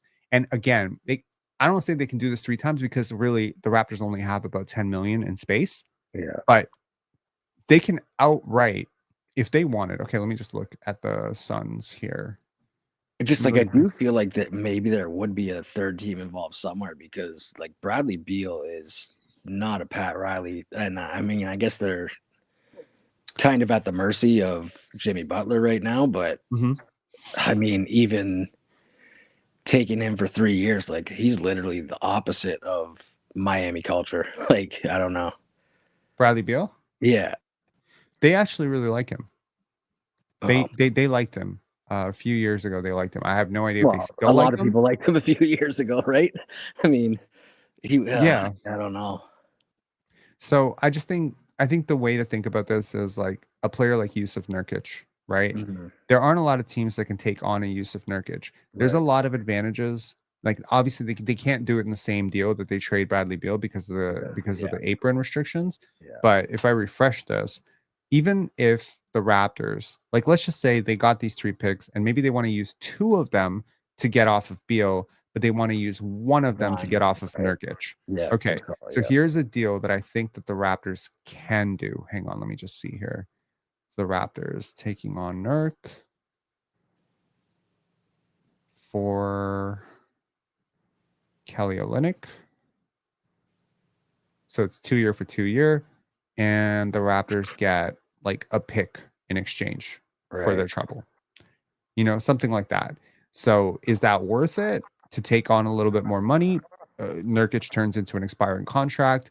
If you take the 2025 first round pick, that'll probably be the 30th overall pick. So now Yeah. you have your top 10 pick, which is your pick. You can buy out Nurkic. Well, you can't buy out Nurkic because you got 2 years left on his deal. So you'll just, you'll have a serviceable center. Yeah. There's a lot of Bosnians in Toronto. People will be excited about Well, him. plus if he's expiring, he's movable again as well at the next deadline. I mean, maybe Bingo. not with what we see what's Exactly. happening with Exactly. what's his name, Bruce Brown, but yeah, I don't know. Yeah, I mean, if we look at other teams that are a little bit hamstrung by the salary cap, let's see here. Who are the other apron teams? Let me see here. Golden State. Is Golden State an apron team? I don't think Golden State's an apron team. The Clippers are an apron team. Hmm. See, I don't know. It's just a hunch that I have, but I have a feeling that we're more likely to do something with Golden State. I don't know why, but I don't know if we need to get involved in this unless it's I don't know. None of that stuff looks too appealing to me. Well, Golden State could make some sense. I mean, they're really faltering. They obviously, Steph has come out and taken a stance against making any impulsive, crazy moves. Right. But I think the Golden State Warriors have a really interesting couple of players on their roster, Yeah, I specifically. think they could use a Kelly or even a Boucher just for I mean, I guess Boucher's kind of sketchy on the shooting, but just someone to stretch it a little bit off the Right. bench. But I don't know. Like, yeah, I don't know. Okay. So Wiggins plus Moody. I don't think they're moving Moody, do you? Undo. Well, I mean, he's got a poison pill contract. Right. So, I mean, would we Is there anything do on Golden State that they could just do like straight up for a Boucher or Olnick? That's not like a something huge, but what about well, I mean, if they really value Kelly Olynyk and they right? think Kelly Olynyk plus the Indiana pick is worth it. I mean, the Raptors have ultimate flexibility. They gave themselves ultimate flexibility. They have Bruce Brown, who's playing really well right now, and Yeah. kudos to him. Kelly Olynyk's playing pretty well. They're timing this out absolutely perfectly. Yeah, for This sure. is right when trade deadline talks are coming. It's 2 weeks away from the trade deadline, and John Hamilton saying Moody can't be traded, signed recently. I think that has Like, expired. yeah, I think it's like January 15th ish or so. I I don't know. believe it was January 15th as well. I mean, I Yeah. can try the trade, and if it works, it works. But yeah, hold on, let me try here. What about I'm terrible at pronouncing names. What about Prajins, whatever his name is? Pajimski, Yeah, thank you. Brandon Pajimski. It's Oh shit! What? It says Moses Moody can't be traded this year since he signed an extension after 28th. What? Okay, hold on. Can Moses Moody, is that the same thing as the Laurie Markkinen thing? Hold on. Moses Moody yeah, I trade. think it's different with extensions compared to just like a free agent signing, right? Right. Okay, let's see here. They're making it so complicated to trade now. It's like I don't know if that's a good thing or a bad thing. Yeah. Okay, so John Hamilton remains correct. Wait. Fanspo hasn't updated. You should be able to. I also heard that you should be able to trade Moses Moody, but maybe I'm wrong.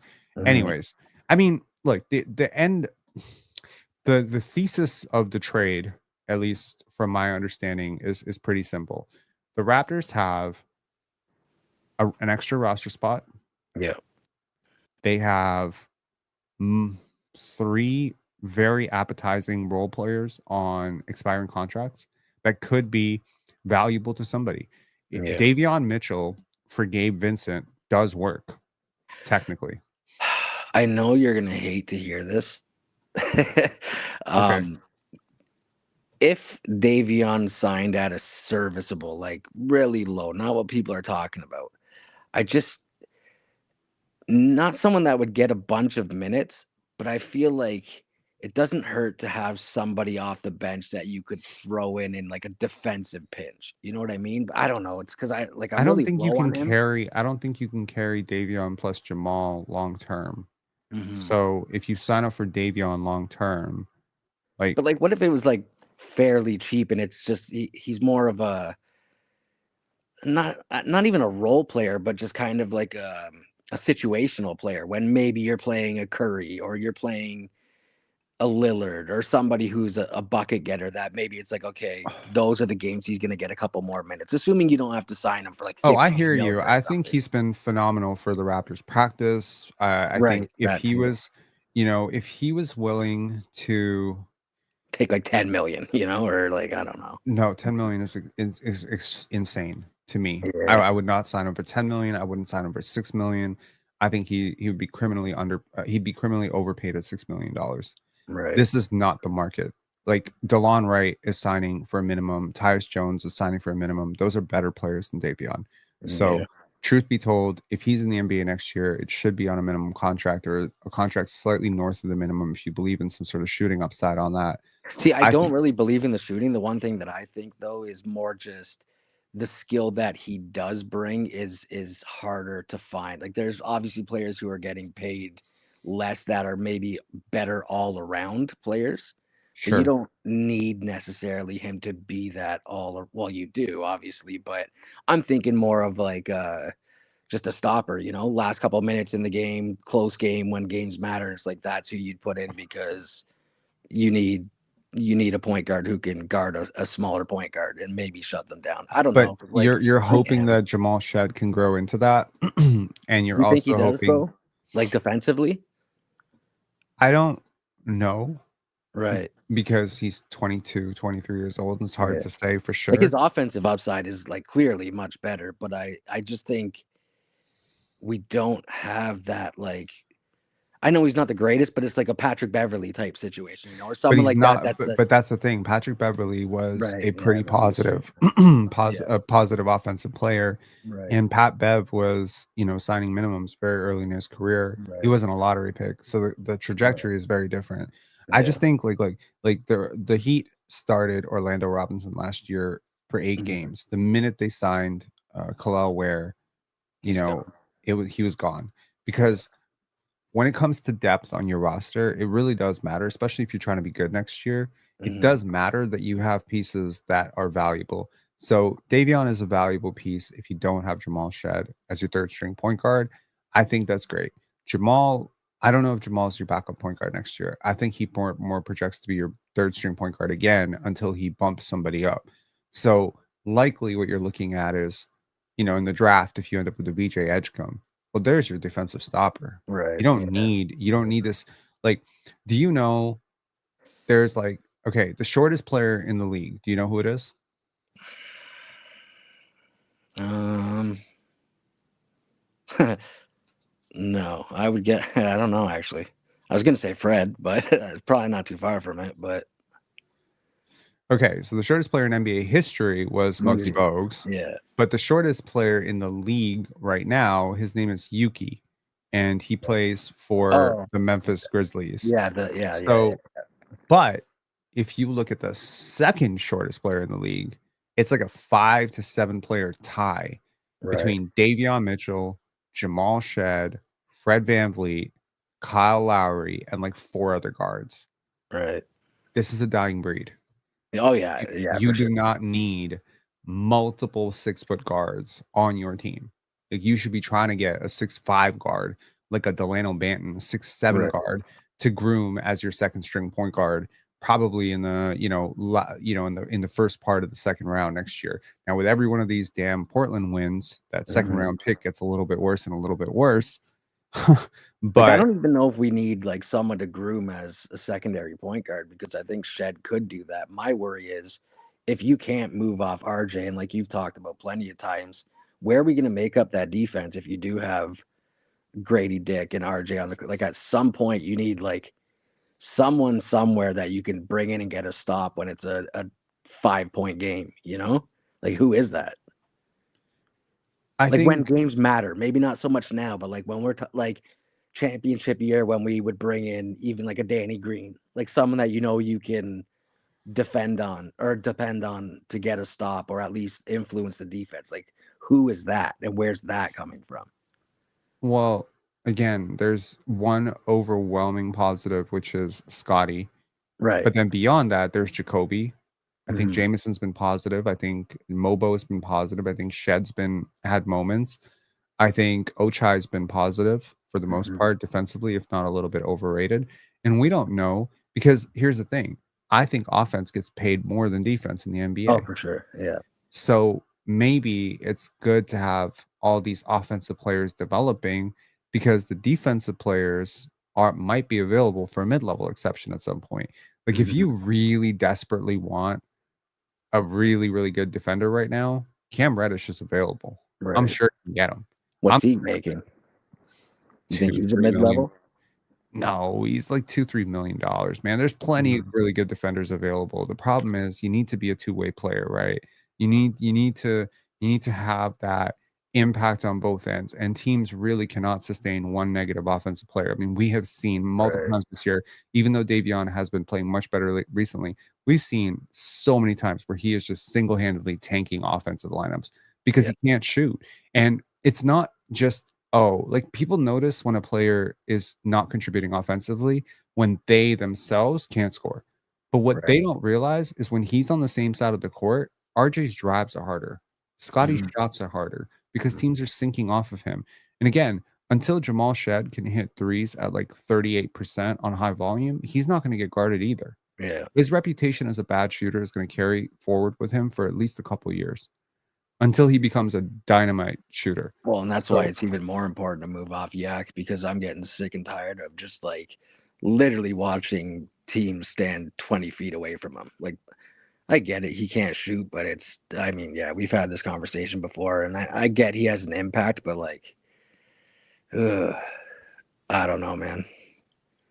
That's Yeah, tough to see. Where it's just like they're daring. I just don't get it. Like, why not try to develop that shot? Like, I know he's getting older, but like even a little bit. Like, he wouldn't be the first player ever. I guess it's too late now, but you've had years to just. I think they worked on his free throw shot, and I think his free throws have been a little bit better this year. Yeah, but I mean, uh, if I you had to mean, pick we one of the saw him two, take what a would you three. develop? We saw him take a three. We saw him take a jump shot. You know, we've Mhm. seen him take a couple of jump shots this year.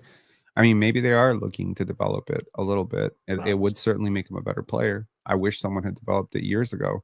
I don't think it's too late at all. I mean, if you're developing Chris Boucher's basketball IQ and he right. makes at least one pass every game, that I don't think I've seen him make that pass Yeah, and in I that mean, like, you've seen it situation. with Lopez became a better shooter, even Lopez was always a good Valanciunas. shooter.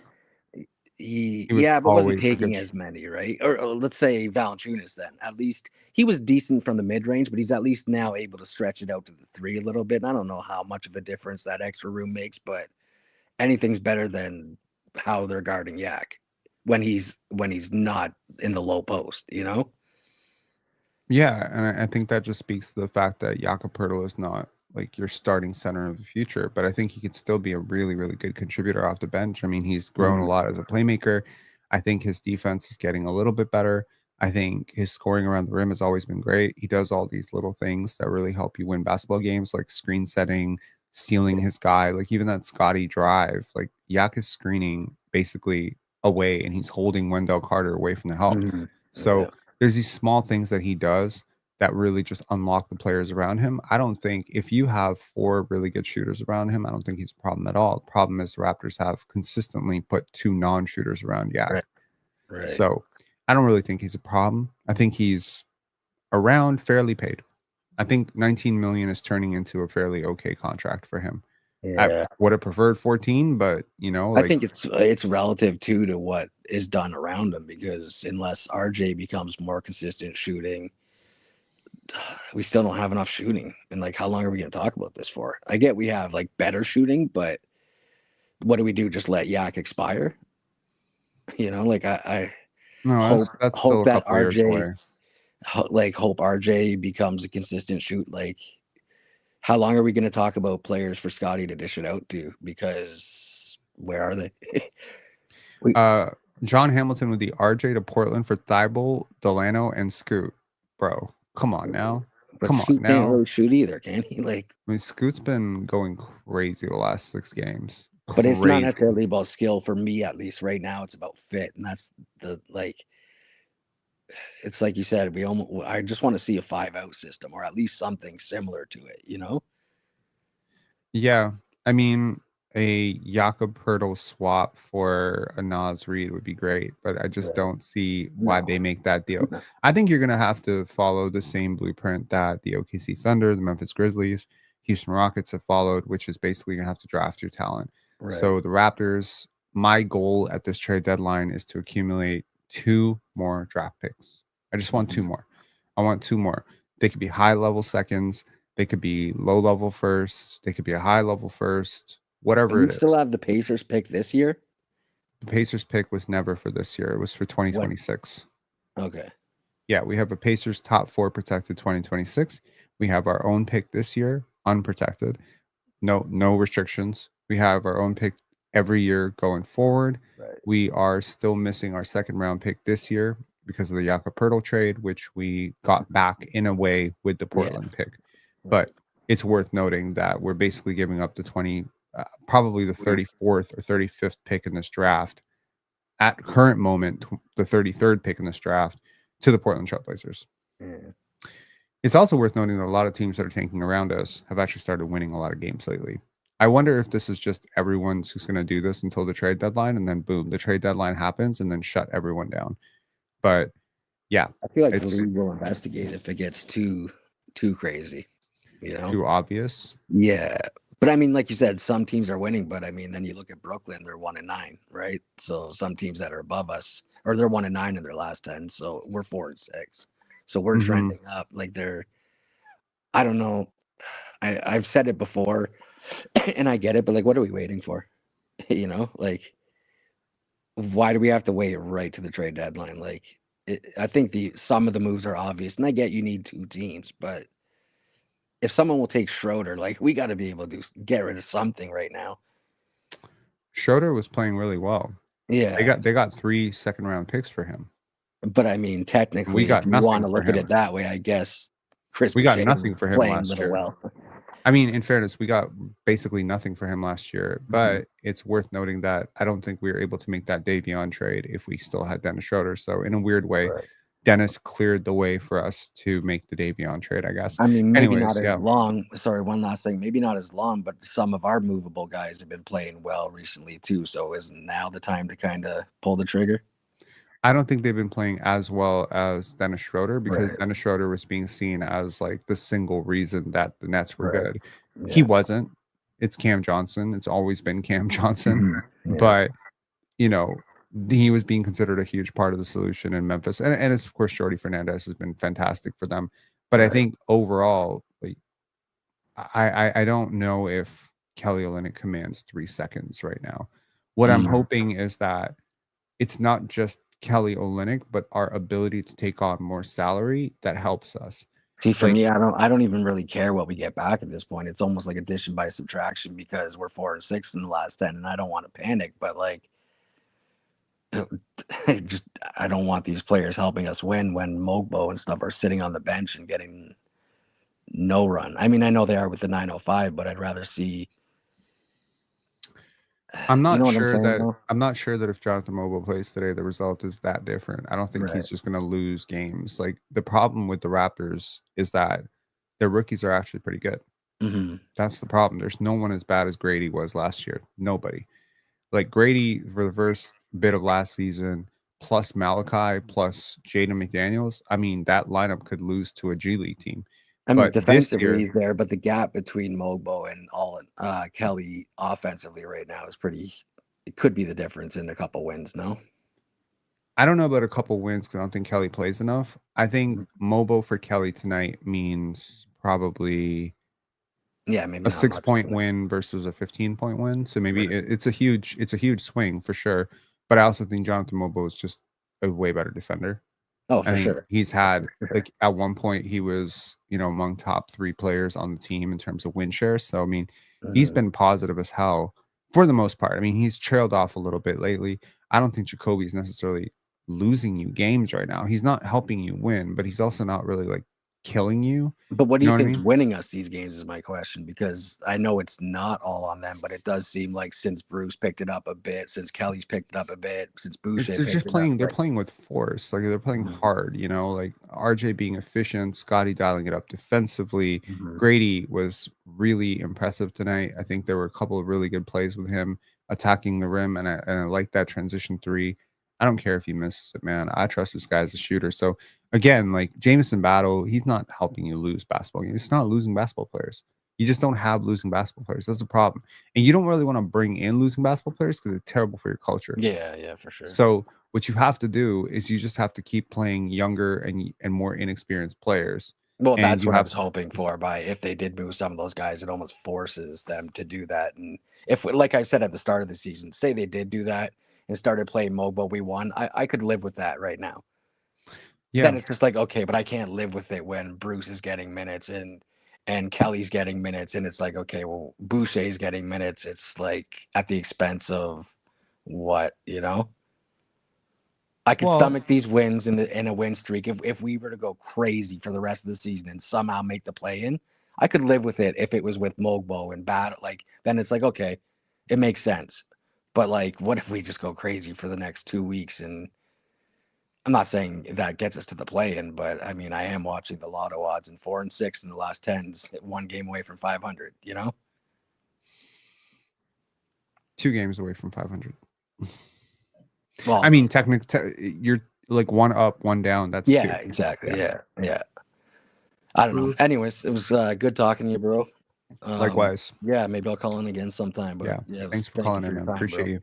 Appreciate Cheers, you. man. Cheers. Okay, let's get to the final super chat here. which is Rank Scrub saying, how much would we expect for an IQ trade? I may be in the minority at this point, but I don't think Emmanuel Quickly should be traded. I don't think his value is all that high right now. He hasn't had a good season, but that's not to say that he won't have a good season when things are more stable. That's not to say that he's not a great player. That's not to say I don't believe in him. I believe in him a lot. I believe in him a lot. I think he's a very talented player. I think he is just struggling with a role that is maybe just a little bit above his pay grade at this point, right? And I don't think he's helping you lose games either. No, I get it. I get it completely. Anyways, let's go to some of the post-game interviews. Let's go first to Cowboy Bruce. I wonder what he has to say. Okay.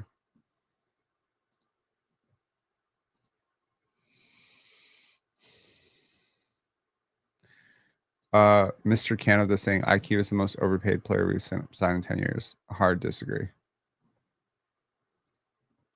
Bruce, the other day you were telling us that you were finding your place with this group.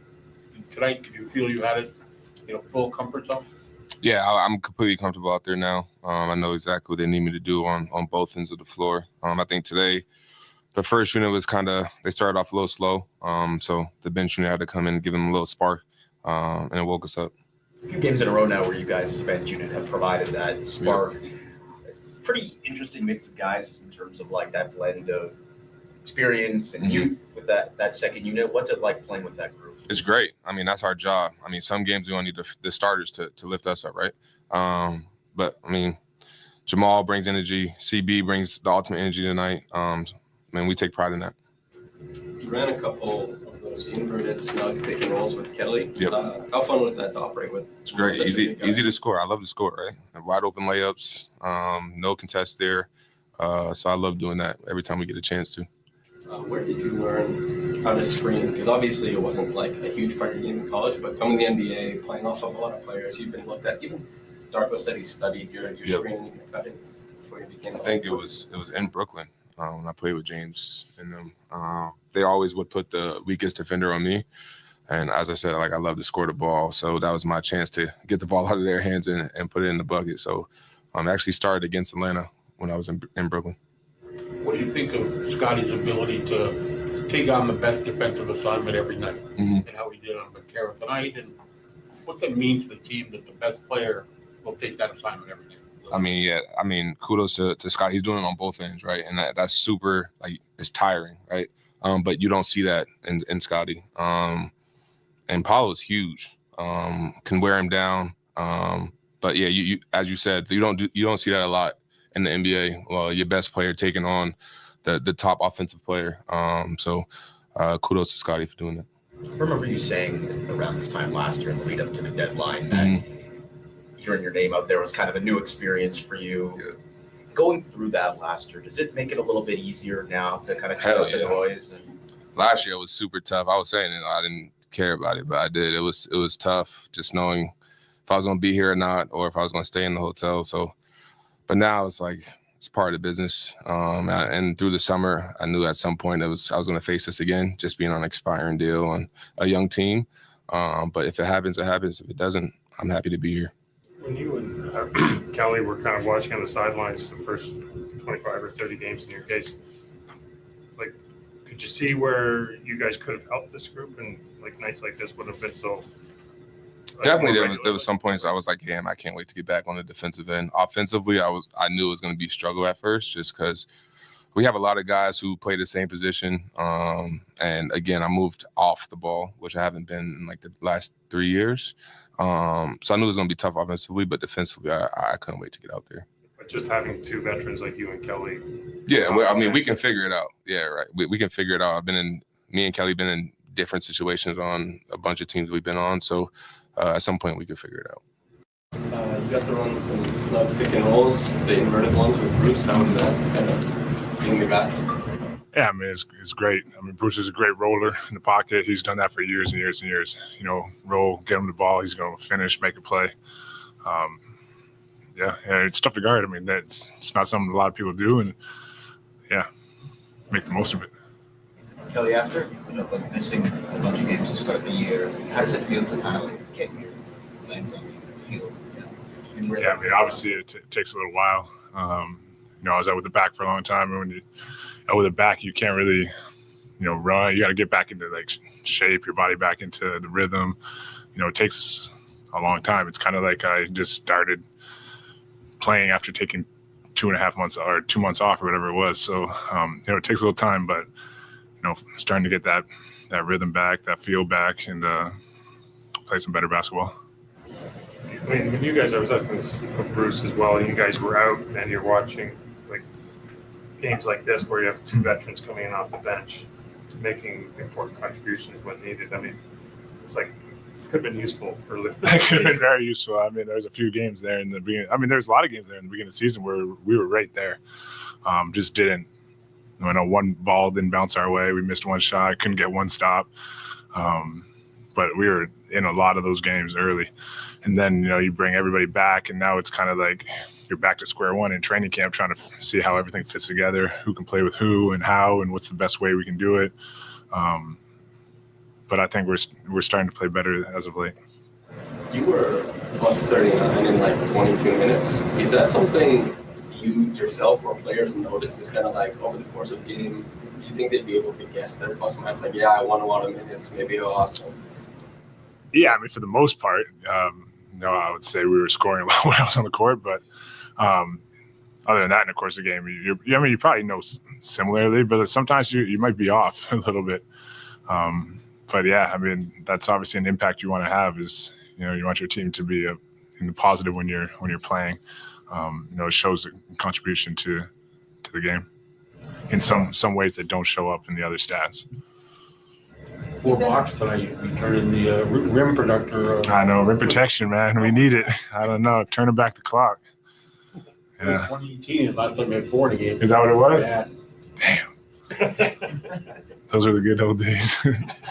We're back. You were probably more spry back then. Yeah, probably a little bit. Yeah. So what's up? Why tonight? Anticipation? Yeah. I mean, just opportunities. See your opportunities to take them. I mean, they were down there, and some of them are guards who are trying to make a move, and you can kind of use your length and size. Other ones you have to just time it. But yeah, I mean, good thing to do.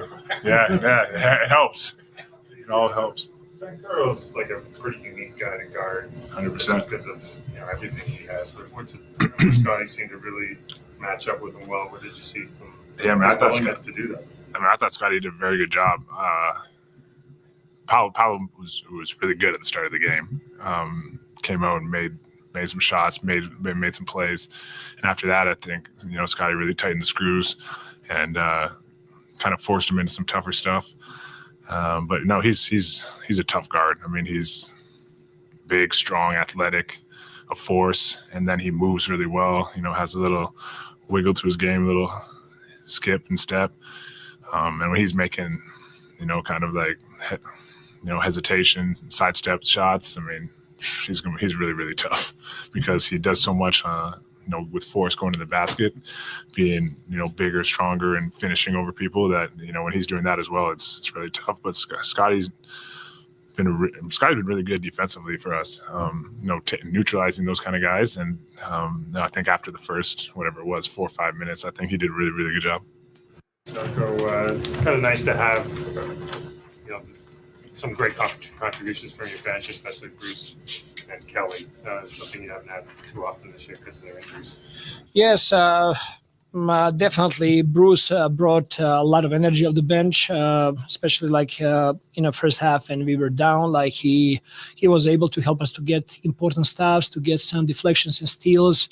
Scored some points for us. It just gave us some energy there at the beginning, and I thought that Kelly did a really good job throughout the whole game with playmaking, with scoring. He had a couple of verticalities and block shots at the rim. I thought that he played really well for us tonight. What happened? They switched the defensive tone for you guys in the last 3 quarters. You started guarding people really, really well. They started the game shooting 6 for 6. If team makes 18 points early in the game, the scoreboard is going to keep moving. Our biggest adjustment was the way we were guarding the ball, picking up even higher, making it harder for them to get into directions, and really focusing on making those guys miss.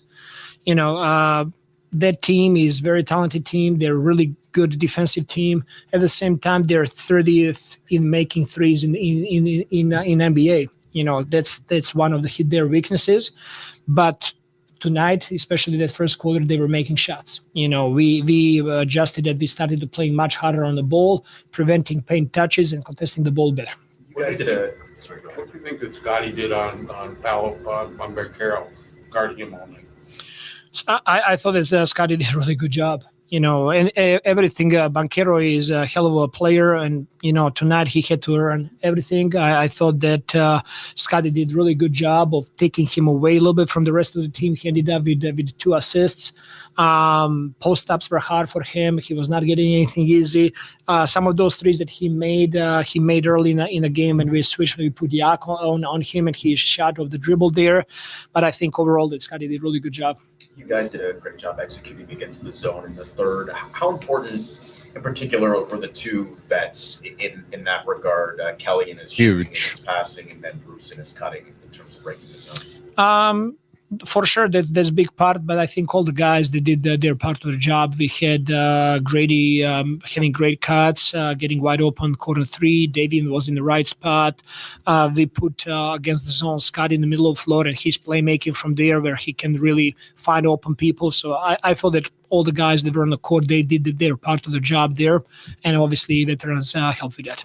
You mentioned that they're a really strong defensive team, but I think by the numbers, this was one of your better half-court performances so far this season. What do you think was the key to scoring at such a high rate and being able to execute that well? I did not see it for us that it was easy to score outside of that third quarter. They're a very physical team. They do a really good job of using hands, creating a lot of deflections, a lot of steals. We started the game with 3 turnovers in 3 possessions, and that took some life from us and some confidence. But as the game was progressing, we ended up first half with only 5 turnovers, which means for the rest of 22 minutes, 23 minutes, we committed only 2 turnovers. But we were not aggressive enough, and that was our we talked about that at halftime, that we need to step up defensively. We need to be much more aggressive, finish possessions with rebounding, and really get out in transition and try to score, which that's what we do best. When we get in open court and execute score, but also in half court, I thought that we were able to find extra pass, to touch the paint, to create closeouts and play make from there. Coach, go ahead. Two-part question about Ulrich. What have you seen from him in terms of development? And do you think that he can have a real minute in the NBA by the end of the season? Yes. I think that Ulrich is doing an amazing job. I think that he's working really hard. I think that he's learning the game, learning terminology. There is a lot on his plate. He's learning, what it takes to be professional at this level. We have a plan for him, and we don't want to rush this kid. He's going to be getting opportunities. He's going to be playing with us as well. I'm really, really satisfied how our coaches and 905 team are doing a great job with him and slowly progressing the way he's performing and playing and learning. There is a lot for him to learn. And to be honest with you, those 2 minutes that he played tonight, I was so happy for him. You could see on his face, he was genuinely happy just to be on the floor there with his guys and to celebrate there. So I see a lot of potential with him, and we're gonna invest this kid and help him become an NBA player. Coach, what went into the decision for Jonathan Mulborough to be inactive tonight? It was a little different than what we had talked about pregame with Chris there, and then all 3 two-ways being active. Not much. We were planning to keep him on 905 assignment. Chris he was out for 3 days. And when Chris came today, he tried to go a little bit with pre-game and to go through play groups. I did not plan of playing him. But you know what? Once you get punched in the mouth, all the plans, they kind of like go out of the window. And I was hoping that he can give us a burst of energy, which he did there in the first half. So that was the reason for him to dress up tonight and not JMO. At the same time, we wanted to award AJ and Ulrich to be with us tonight with the team. You guys had talked earlier this year about maybe keeping Scottie out of some of those super tough defensive assignments. Obviously, you've gone towards that more lately.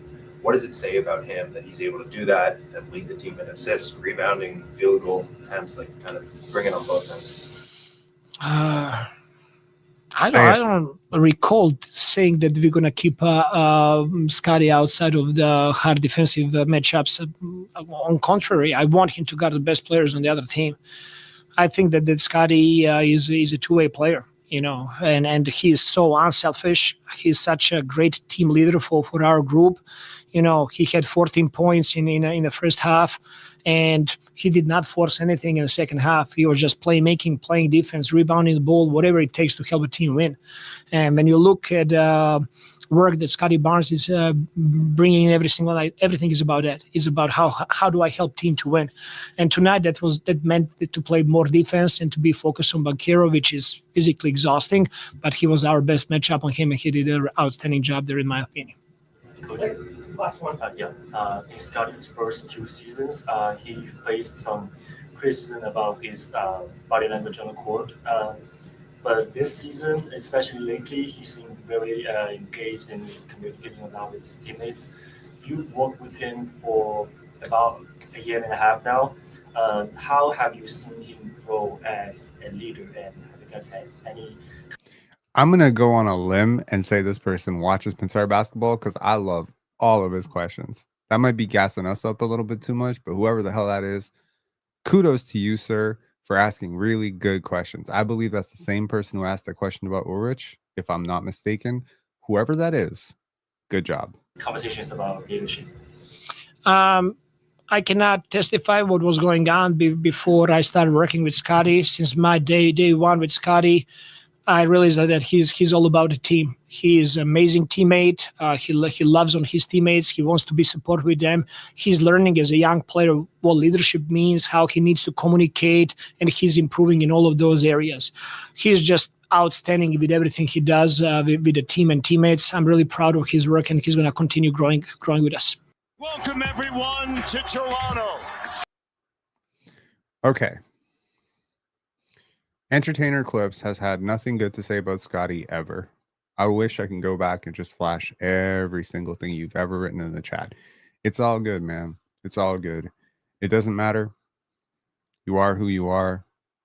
You be who you want to be, right? If you decided that, Scottie didn't play very hard tonight, or, that you think he lacked aggressiveness or whatever the fuck you wrote here.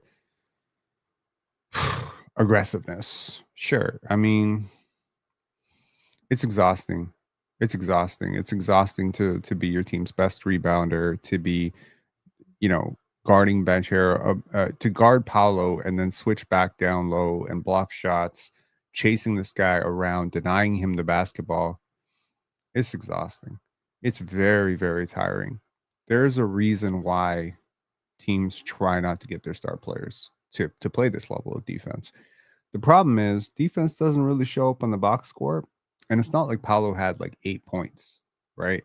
So it's a little bit difficult to explain to someone who doesn't really watch the game at a high level that, hey, look at the possessions where Scottie was, denying Paolo the ball. Look at Paolo's playmaking. This is not a guy who usually gets 2 assists in a night. This is usually a guy who gets like 12, 10, 8, 5 assists, like when his shot isn't going. This is not a guy who usually takes 21 shots in 34 minutes, 33 minutes, whatever he played tonight. This is a guy who will take, especially with as many guys as he had out, Cole Anthony, big time bucket maker, right? His bucket getters were out. So this is the type of game where Paolo probably walked in thinking, I'm going to have to take 32 shots tonight. And against Scottie, all his shots were tough, right? So, we're kind of in a place right now where stars don't really guard the other team's best player. That's very rare, right? You're not going to see Kevin Durant or even now LeBron James. You're not going to see Luka, Trey, Kyrie. These guys aren't the lockdowns, right? The dirty work assignment, the boarding, the defensive hustle assignment, that kind of goes to the Herb Jones. But then Herb Jones isn't carrying your offense in the middle of the floor as a playmaker. He's not getting double teamed. So again, when you think back to two-way forces in the NBA, thinking Kevin Garnett, thinking Anthony Davis, thinking guys like that, guys who will lock down the paint and then they'll do a great job. It's what makes Joel Embiid so incredibly good. Even Kawhi Leonard, right? Like Kawhi Leonard gets a lot of reputation benefits as a defender. He hasn't been a great defender in a really long time. He hasn't made an all defense team in a really long time. And there's a reason for that, because when he was the fourth option or the fifth option in San Antonio, it was easier to put him on a LeBron James or, a major offensive star and say, okay, shut the water down. Same thing with Paul George early in his career, Tracy McGrady early in his career. These guys were, those guys, right? That's exactly it. Anthony Edwards trying to guard Kyrie Irving and then having no gas and then, being short on a lot of jumpers. That's the problem. Trying to guard Kyrie Irving is exhausting, right? The frantic pace that we play at with the NBA, there's more possessions, there's less time for crawl, there's less time to walk the ball up. Scottie is pushing the pace on every single play. The couple times tonight, he sort of walked it up, passed it off, and tried to gather his breath. You got to gather your breath somewhere. I think if I'm Scottie Barnes, I'm looking at where does my team need me, right? If I'm Scottie, I'm looking at this game and I'm like, okay, Grady can probably score 20. But if I ask Grady to switch on to Paolo, Paolo is going to score 50. RJ can probably score 25 tonight. But if I ask RJ or Yak to score, to stop Paolo, or Davion to stop Paolo, it's going to be a losing effort for us. So Scottie's a really smart player. So he's understood implicitly that he is his team's best bet to do everything. He's his team's best passer. He's his team's best, wing rebounder. He's his best defender. He's their best scorer in the block. If he really wants to put up 30 points tonight, he can. But it's physically going to be very demanding to try to put up 30 points and also try to compete against Paolo Banchero on the other end. That's the part, That's exactly it. Right, holding Giannis to 11 points, holding Steph to 2 points last year, holding Jokic scoreless in the fourth quarter. Scottie takes these assignments very seriously because he can. Because when you're a great player, you can figure out places where you can fit. The problem with Scottie is he does so many things well. It's like at some point you kind of start honing in on what he doesn't do well, and you start the checklist argument at all. And when you do the checklist argument with Scottie, I think he outplayed Paolo tonight. He was a better defender tonight. He was a better playmaker tonight than Paolo. He was just about as efficient as a scorer. He generated more offense for his team. I think he definitely had a higher plus minus. I think his impact was just higher. But people are going to look at 27 points for Paolo or however many points he scored, and they're going to be like, well, Paolo clearly outplayed Scottie. Box score watchers ruin basketball consumption for all of us. People like entertainment clips. It might be entertaining to you, man, but it's basketball to me. And to me, I don't know how you could appreciate basketball, watch tonight's game, and not see Scottie as the best player on the court. He was the best player on the court. I thought Kelly was great. I thought Bruce was great. I thought Davion had some really good moments. I think RJ had some good moments. I think Grady had some good moments. I even think Yak had some good moments. I think, everybody contributed tonight. It's a good team win. Nice for the Raptors. Okay, let's pull up the Tankathon. Don't worry, it's not that bad, but the Utah Jazz have overtaken the Raptors. And the Utah Jazz are a funny team because they are currently starting a backcourt of Isaiah Collier and Keontae George. And man, those are losing players. I got no shade against Isaiah Collier and guys like that. But the lineups the Utah Jazz are running out, they are clearly tanking for the flag. And yeah. LeVar Ball saying, all my homies hate Utah. Well, add me to the bunch. I don't like Utah either. I don't like the state. I don't like the city. Unless it's for Sundance, I'm not a fan of Utah. Okay, so sim it until we get the first pick, as is our tradition. See how many times it takes us. Oops, fall down to 6. Oops, fall down to 6. Stay pat. 5. Hey, that didn't take that long. The Raptors get Cooper flag. 4 and 6. The Raptors are over the last 10 games, the Raptors have the same record as the Portland Trail Blazers, the Charlotte Hornets. They have the same record. They almost have the same record as the Lakers. 4-6, 4-6, 4-6. What other teams are 4-6? Okay, so it is the Miami Heat, the Portland Trail Blazers, the Charlotte Hornets, the Toronto Raptors, and the Chicago Bulls are all 4-8, 4-6 over the last 10. The Raptors' schedule is getting a lot easier, continues to get easier. And with each of these passing games, the Orlando Magic were one of the technically harder games on your schedule. You just beat them. And now we got to look at the strength of schedule because this ain't going to be pretty. Strength of schedule, NBA. Uh-oh. The hardest schedule remaining is the team that just passed us, and that is the Utah Jazz. The easiest schedule remaining is the team that was just passed, the Toronto Raptors. Good luck. We are never going to catch the Utah Jazz. It's never going to happen. We are never going to catch the Washington Wizards. So now we are third and counting. It'll probably going to be sixth by the end of the season. This team just doesn't tank. I don't know what it is. They have some sort of issue with it. It's fine. It is what it is. We will let the lottery balls play out how it will. I'm telling you right now, there's no way to rig the lottery. There's only a way to rig the top 5. That's it. The best you can do is be bad enough to be a top 5 pick. Everything beyond that, it just comes back to math. Now, again, explained this before, explain it one more time. When you're 7th or 6th, the odds of actually moving down reduce. When you're 1st, there's nowhere to go but down, right? You have, again, we've studied the odds numerous times, right? Everyone can point to the anecdotal. Everyone can say this team was really, really bad. They finished with 6 wins and look, they got the first overall pick. Everyone can also point to the Atlanta Hawks. Everyone can point to the Detroit Pistons back-to-back years, right? Being the worst team with the worst record, ending up with the 5th pick. Point is, when you're 5th, it's hard to imagine you moving down 4 spots because that means someone from 6, 7, 8, 9, 10, 11, 12, 13, 14 jumped you not once, not twice, but 3 times, 4 times. In order to move 4 spots back. I mean, it can happen. Of course, it can happen. Phenomenal luck does happen, right? Phenomenally bad luck happens as well, which means you could be a play-in team, get bounced out of the play-in, and then win Cooper Flag. That's also how it works.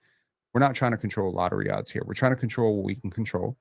And that is, by the way, a place you want to be. You want to control what you can control, right? Bueno Kitty saying 3rd is good. Stay 3rd. It will be very difficult to stay 3rd, my friend. It will be very difficult to stay 3rd. I'm going to tell you right now, 3rd is your best case scenario right now. Your worst case scenario is 8th to 10th. Just letting you know, schedule is super easy.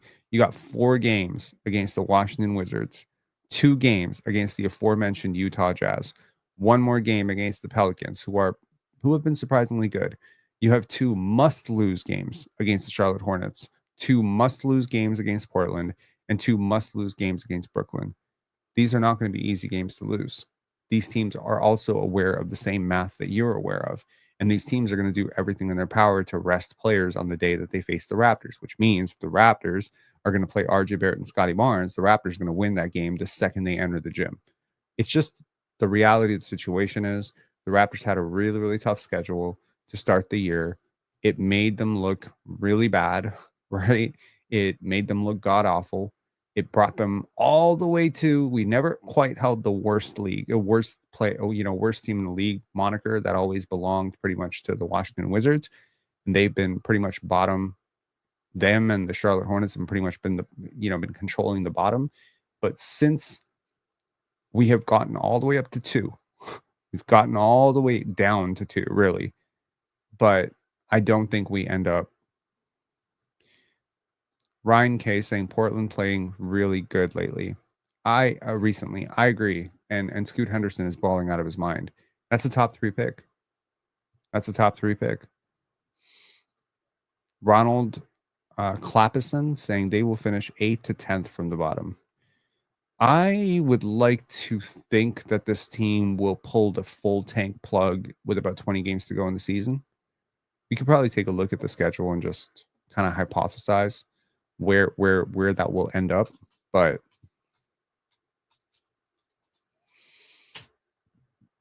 okay.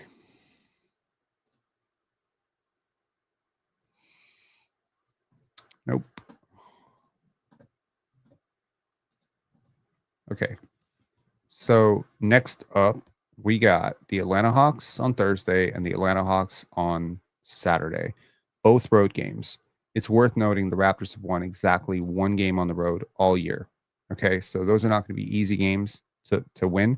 Also, if you happen to be in Atlanta, tickets as low as $8. Go support the Raptors on the road and go to Georgia while you're at it. Okay, then you got the New Orleans Pelicans coming into town. They're playing well.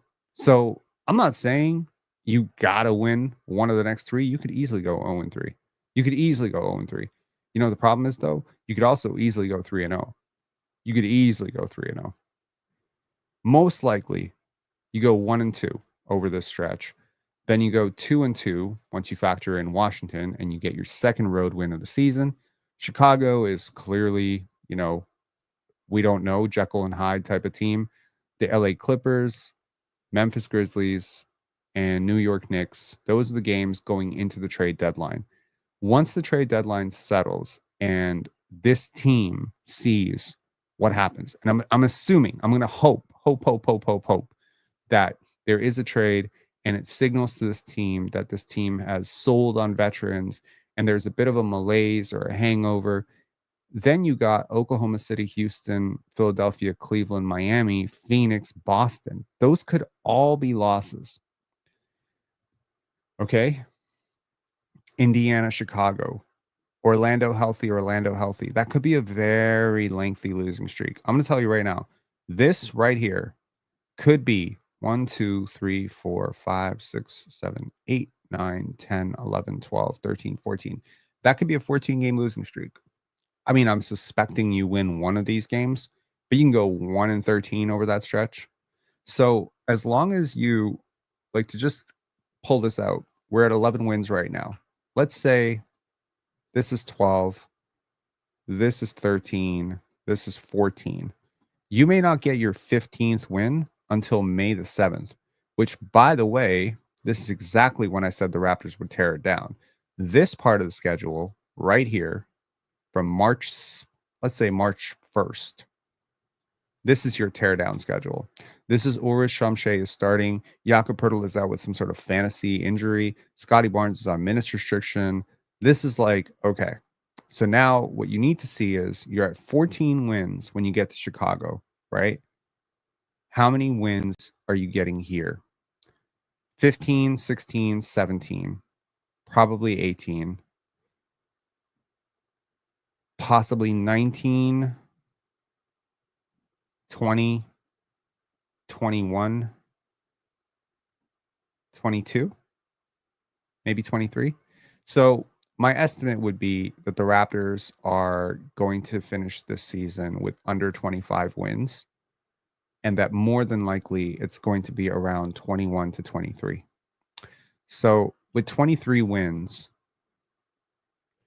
you can do the math and say they'll probably be 7th, 6th. If they completely bottom out right now, they don't win another game for the rest of the season, I think a lot of people will complain. People will bitch and moan. And, you know, of course, these games against these other tanking teams are the most important.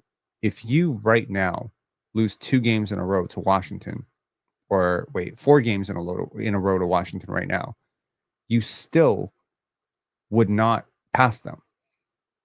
So you could lose all 4 games to Washington and they still have that commanding lead.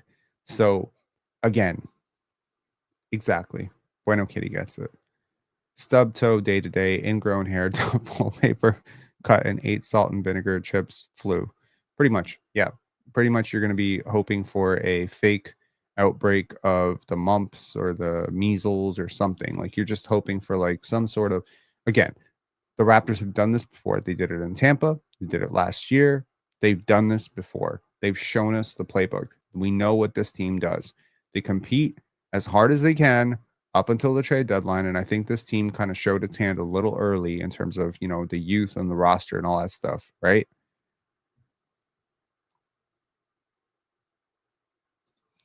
Forget these fans. They're the reason we can't tank. For some reason, the Raptors always have a staff member with cold. MJAD saying, without injuries or trades, we will finish 5th to 7th last. I agree. I think that's it. I mean, I think the trades will be important because there's got to be a couple hangover games, you know, like new teammates coming in, trying to learn the offense, old teammates go out, emotional hangover, kind of like what happened with the OG and Pascal trades last year, where everyone sort of seemed deflated. There's also an element of, let's call it, trade deadline hangover, where a lot of players who maybe thought they weren't going to be here anymore are still here, and now they're kind of like discontent about it. Now they're thinking about free agency. You have Bruce Brown sort of like gunning for his own. I don't know if at what point Emmanuel Quickley comes back. I feel like a lot of people are selling on Emmanuel Quickley, and that's okay. That's your prerogative. I'm not. I'm going to stay right there. If you're selling your Emmanuel Quickley stock, I will happily pick it up. All right. I got to get some sleep because I'm going to be on the panel tomorrow, and I'm also going to be on the panel on Friday. So definitely come check us out on Player's Choice. I'm also going to be on Playback this Friday, the 27th at 7:30. So if you want to watch a basketball game with me, you could definitely come check out Playback. And if you have League Pass, you can definitely go check that out. Double dose. Indeed. I am going to share something with y'all. Like, overall, I think I have become a lot more calm over the last few days implementing a strategy. And I don't know if y'all struggle with impulse control and crashing out online, but I'm going to just share my playbook a little bit here because I've been struggling with this for a very long time. I get emotionally kind of off balance a lot, right? Like I'll react to something and then there'll be sort of a refractionary period where I'm still reacting to it a couple of hours later. And unfortunately, these things have a way of sort of impacting your performance. So sometimes people have mentioned I'll get very, very distracted with a particular comment, and then it'll sort of throw me off my flow. I'll be talking about one thing, and then I'll start reacting to the trolls, and then it'll take me off. And the next thing you know, I'm yelling, I'm screaming, right? So learning to get off base, like learning to not get so off base has been a lifelong challenge for me. And people could always get a reaction out of me. I noticed that when I was younger, that people could always get a reaction. Oh, they just had to comment on my mom, my shoes, my, oh, you're poor, you're from government housing or whatever. And I would get all rattled up and I would start screaming. And the problem is you become somewhat like a balloon, like you just become very predictable and you just, oh, wow. Okay, breaking news. Let's go check this out. And for sure, if you're lying, you definitely are getting banned, but I don't think you're lying. Okay, let's see here.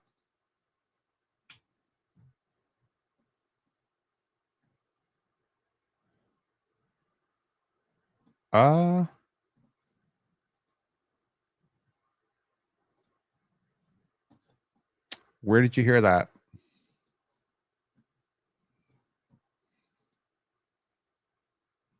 Not true. Fake news. Unfortunate. I don't see anything either. Just check Shams. I don't want to call you out. Can you? You're saying Shams, but I'm refreshing here, dude. I'm not seeing it. Did he delete it?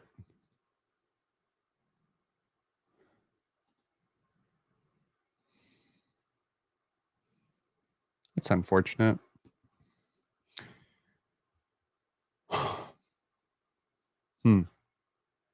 Anyway, so I think that's a great example. Somebody saying that. Now, I don't know if you're trolling. I'm going to assume positive intent. I'm going to assume that somebody trolled you and maybe you're just mistaken. Anyways, so what I'm saying is that learning to not get so off balance has been a really good thing over the last couple of days. Learning to not, and the thing that sort of, I want to say, helped me was understanding that in the present moment, like when you're reacting to something, you're almost never reacting to what's actually happening. You're reacting to your feelings about what's happening. This is not a therapy session. Don't get me wrong.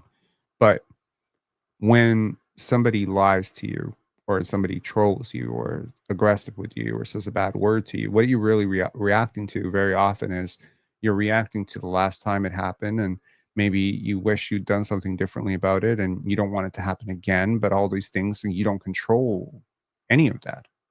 You don't control it's not going to happen again. I don't control that people won't come in and troll. I can't really change the past. All I can do is in the future, or in the present, I can just try to hone myself. So what I do now is I have a keyboard, and what I'll do is facts. I should have a Pen Dance hat, because the Pen Dance Film Festival is coming up February 27th and March 2nd, and I'm a bigger L host than Ron because I waited 2 hours and 5 minutes into this live to even plug it, but Pen Dance is coming around. So what I do is there's a sort of texture on this, if you can see right here. And what I do is every single time something gets me a little bit off balance, maybe there's something that, somebody said, or maybe it's a negative comment, or maybe someone's getting really loud in a comment. What I'll do is I'll just try to ground myself in the present moment, and I'll touch the keyboard. I'll just feel the keyboard. The keyboard is real. I am real. I'm in this moment right now. And in this moment, I have a decision. I have a decision. I don't have to react. I don't have to respond to everything. I don't have to respond to every single comment, right? I could just, boom. I could just touch the keyboard and I'm good. This can be something as simple as washing the dishes and feeling the water on your hands.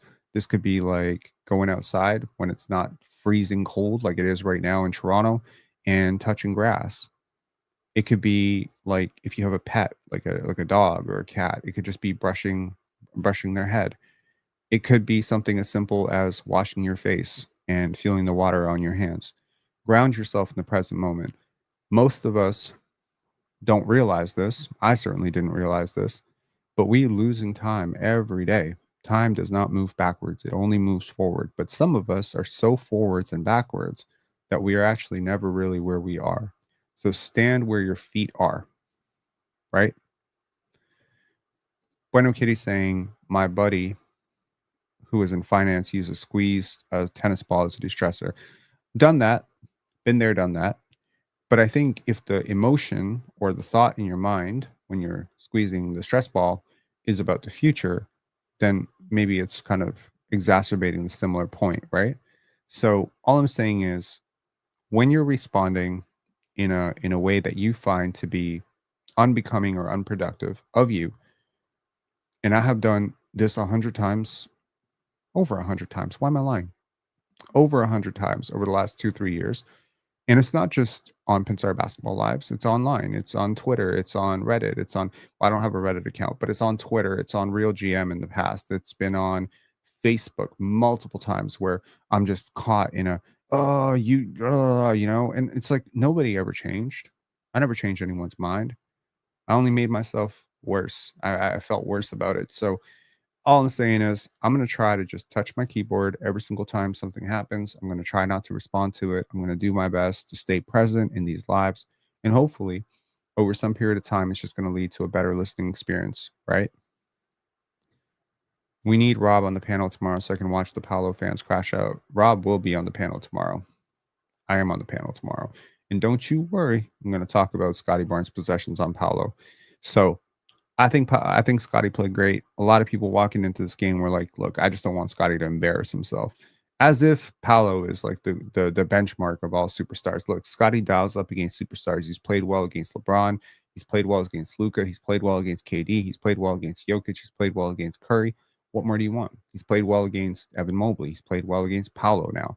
So he's played well against Giannis. Look at Giannis's numbers against the Raptors. I don't think Giannis averages 19 points against anybody else. Right? So I'm proud of this team for winning. Winning is hard in the NBA. It's not to be taken for granted. I'm proud of Ulrich. I'm happy for the vets. They got a nice win. And you know what? If the way Bruce Brown and Chris Boucher and Kelly Olynyk are playing, if that nets you a first round pick, then maybe it's worth worsening your odds a little bit. Again, cannot control the lottery. Cannot control it. There used to be a day where you could control it, where being really, really bad meant you had 25% chance. You don't have 25% chance anymore.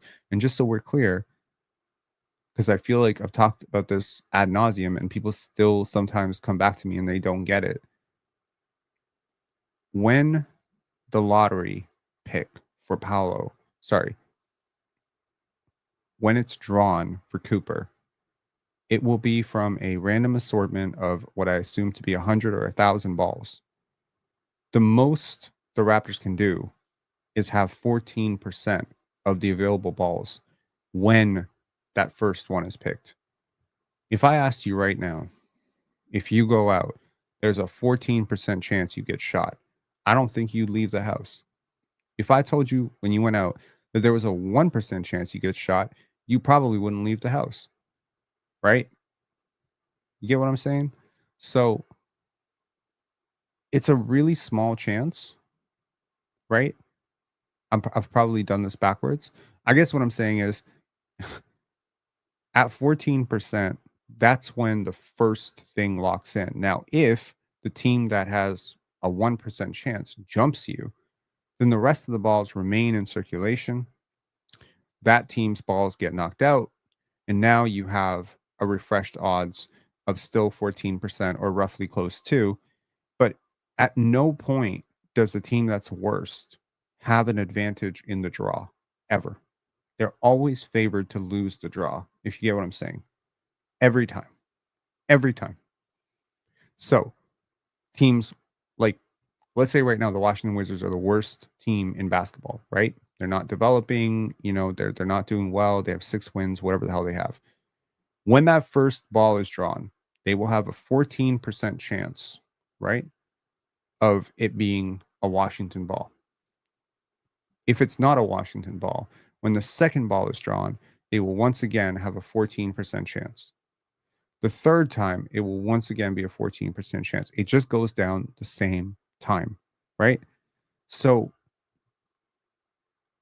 when you're drawing for Paolo, or Cooper, the top 3, 4 almost teams have even odds for the first 4 picks. It isn't until those first 4 picks lock in that teams 5, 6, 7, 8, 9 and go in descending order, right? It's the same thing. Until you get to pick number 5, it doesn't matter. So at best, right? Like even when the Raptors walked in with the 13th best odds, right? All that meant was that when those first 4 picks are drawn, 1, 2, 3, 4, you had a 1% chance of moving up to one of those picks. It's a 1 in 100 shot. What did I say? Would you go outside if I told you there's a 1% chance you're going to get shot? No. Well, that 1% chance, you have 4 times 1% chance of being drawn, right? If I'm not mistaken. Right. So after 4, it becomes record based in descending order. So let's say, for instance, we got to do this again. Cool. Let's do it again. I really just want people to understand this because I think probability and drawing odds and stuff is something that just, for whatever reason, just eludes some people. Okay. So let's play until Washington gets number 5. I guarantee it's going to happen very soon. Okay, so this is Washington, the worst team in the league. We usually watch the Raptors, right? I'm sure most of you are watching the Raptors. Watch Washington. They're second. Okay? Watch Washington now. They're third. Watch third. First. Fifth. Okay. So in this case, what ended up happening? Well, what ended up happening was that 4 teams who have really, really solid odds jumped the Wizards and the New Orleans Pelicans. The Pelicans fell down 2 spots. The Wizards fell down 4 spots. But notice, the Brooklyn Nets barely moved. So where Brooklyn started was number 6. They moved down to number 7. You're almost never going to see Portland. Now let's try Portland. Okay, so we're gonna pretend that the Raptors are Portland. Okay, watch how much the Portland Trailblazers move down. Okay, they almost will not move down past 8, but if they move down to 9, it's hard to believe. If they move down to 10, it's almost impossible. What I'm saying is, how much slippage is there from your initial draft spot? The further down you go, the more unlikely it goes to you moving down. The further up you go, the more likely you are to move down. So let's consider Washington and Portland as our case study of who moved down the most. And since the move down is written right here, we'll just be able to check. So Washington and Portland, watch. So Washington moved down 4 spots, but Portland moved down 1 spot. Do it again. Washington moved down 1 spot. Portland moved down 1 spot. Okay. Washington did not move down. Portland moved up 4 spots. Okay. So if you're considering the +1s, the 5s, whatever, Portland is winning this right now. Here, Portland moved from 7th to 4th, just like the Raptors did when they got Scottie Barnes. Do it again. Wait, hold on. Did Portland jump Washington on the last sim? I think they did. Okay, Portland. Portland doesn't move here because no team before them actually moves up. Do it again. This time, Portland gets the first overall pick. They move up 6. Washington moves down to 5. Again, Portland down 1. Washington down 4. Washington down 4. Portland up 5. So if you're taking right now, I mean, again, we've done this a few times. Is Portland almost outperforming Washington at this point? Yes, they are. So again, the tanking is great. You're rooting for tank, fine. What I'm trying to tell you right now, and wow, here the Houston Rockets get the first overall pick, and this is from the Phoenix Suns, and they had a 1.5% chance. All I'm saying is this is drawn. This is in reverse order. Here, the Raptors move down 3, the Washington Wizards move down 4, right? So again, the higher you are up, the more likely you are to fall. Here, Phoenix going to Houston, which had a 1.5% chance, actually ended up drawing twice in the top 3. Try one more time. Here, the Raptors moved down 1, Washington moves down 1. Here, and Portland moved up 3. How many times has Portland finished in the top 7? My God. Or sorry, in the top 5. And here's the question. This is the first sim that I recall where Portland moved down 2. And that means that 2 teams moved up with less odds, and that would be San Antonio and Chicago. Again, it's just odds, guys. So the Raptors' best place probably is like 3 to 4 would be just a dynamite place to be, because there you have the best odds. You have the same odds as Washington to get Cooper Flag if you're the third team.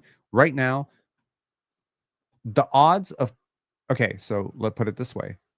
What are the odds? Let me ask you a question. What are the odds of getting Cooper Flag for Washington right now? They're the exact same as the odds of Toronto getting Cooper Flag. Exact same. 14%. Which means when I run this, Toronto is just as likely to get Cooper Flag as Utah. There you go. And Washington. Just as likely. Boom. Just as likely. Boom. 3 times. Yo. Right? But you start moving down to that 6-7 range. The only benefit that I can tell you in that 6-7 range is the odds of you moving down by more than 1 go down tremendously. That's all I'm saying. Okay? 3rd is good. I agree. 3rd is fine. Mike P saying San Antonio gets Flag is GG. Probably. Also, I did star a comment here from Vegan Grass. Who would be the best to pair with Scottie from the 21-22 draft classes beside Wemby? Best to pair. I like the Grady fit. It's good. I like Bilal Coulibaly. It's good. I like Amen Thompson, although he's the non-shooter and that, maybe complicates things, but I think defensively they would have made a great duo. I like the Scoot Henderson fit, even though Scoot has been on bust watch for quite a bit. Is there somebody else in the top, at the top of that draft that I would like? I like Brandon Podziemski with Scottie Barnes. I think those are two smart players. They would play really well off each other. I know Podziemski's had a really tough go this year, but overall, I think Podziemski's a good player. Who else? 2023 draft class. Jarris Walker, not so much. That's the cool thing about Scottie, man. You can pair with anybody. But if you're thinking about like one guy that I would love to have Scottie with, probably Cason Wallace. I think Cason Wallace would have been like the best possible fit for Scottie. Cason, Derek Lively, Bilal Coulibaly, right there. I would prefer those guys over Grady Dick as a pairing with Scottie. Grady, close. Brandon Miller actually wouldn't be that bad either. Scoot Henderson wouldn't be that bad either. I think the only clunky fits are Asar and Amen. But defensively, it would just be great. So again, it helps to have a player who's super portable like Scottie, because you can pretty much match anyone to him. Wizards with another L. Yep. Good game tonight. Cheer up, Raptor fans. Okay. Adam saying Hendricks. Here's a fun fact for you to end the night. Taylor Hendricks and Scottie Barnes are actually teammates in high school. Anyways, I'll talk to y'all later. Have a great one. Cheers. And make sure to like the stream on your way out. I really appreciate it. And can y'all get us to 12,000 subscribers? We've been on that precipice for a very long time. Also, if you are an aspiring coach, if you're somebody who coaches at the youth level, if you're somebody who coaches in high school, in collegiate level, you're aspiring to jump up to the next level, there is a coaching open house from the Toronto Raptors in which you can meet Darko Rajakovic, you can meet Jama, you can meet Evo, you can meet these guys. So definitely check that out. It's a really great opportunity and it's free. All right, talk to y'all later. Have a great night.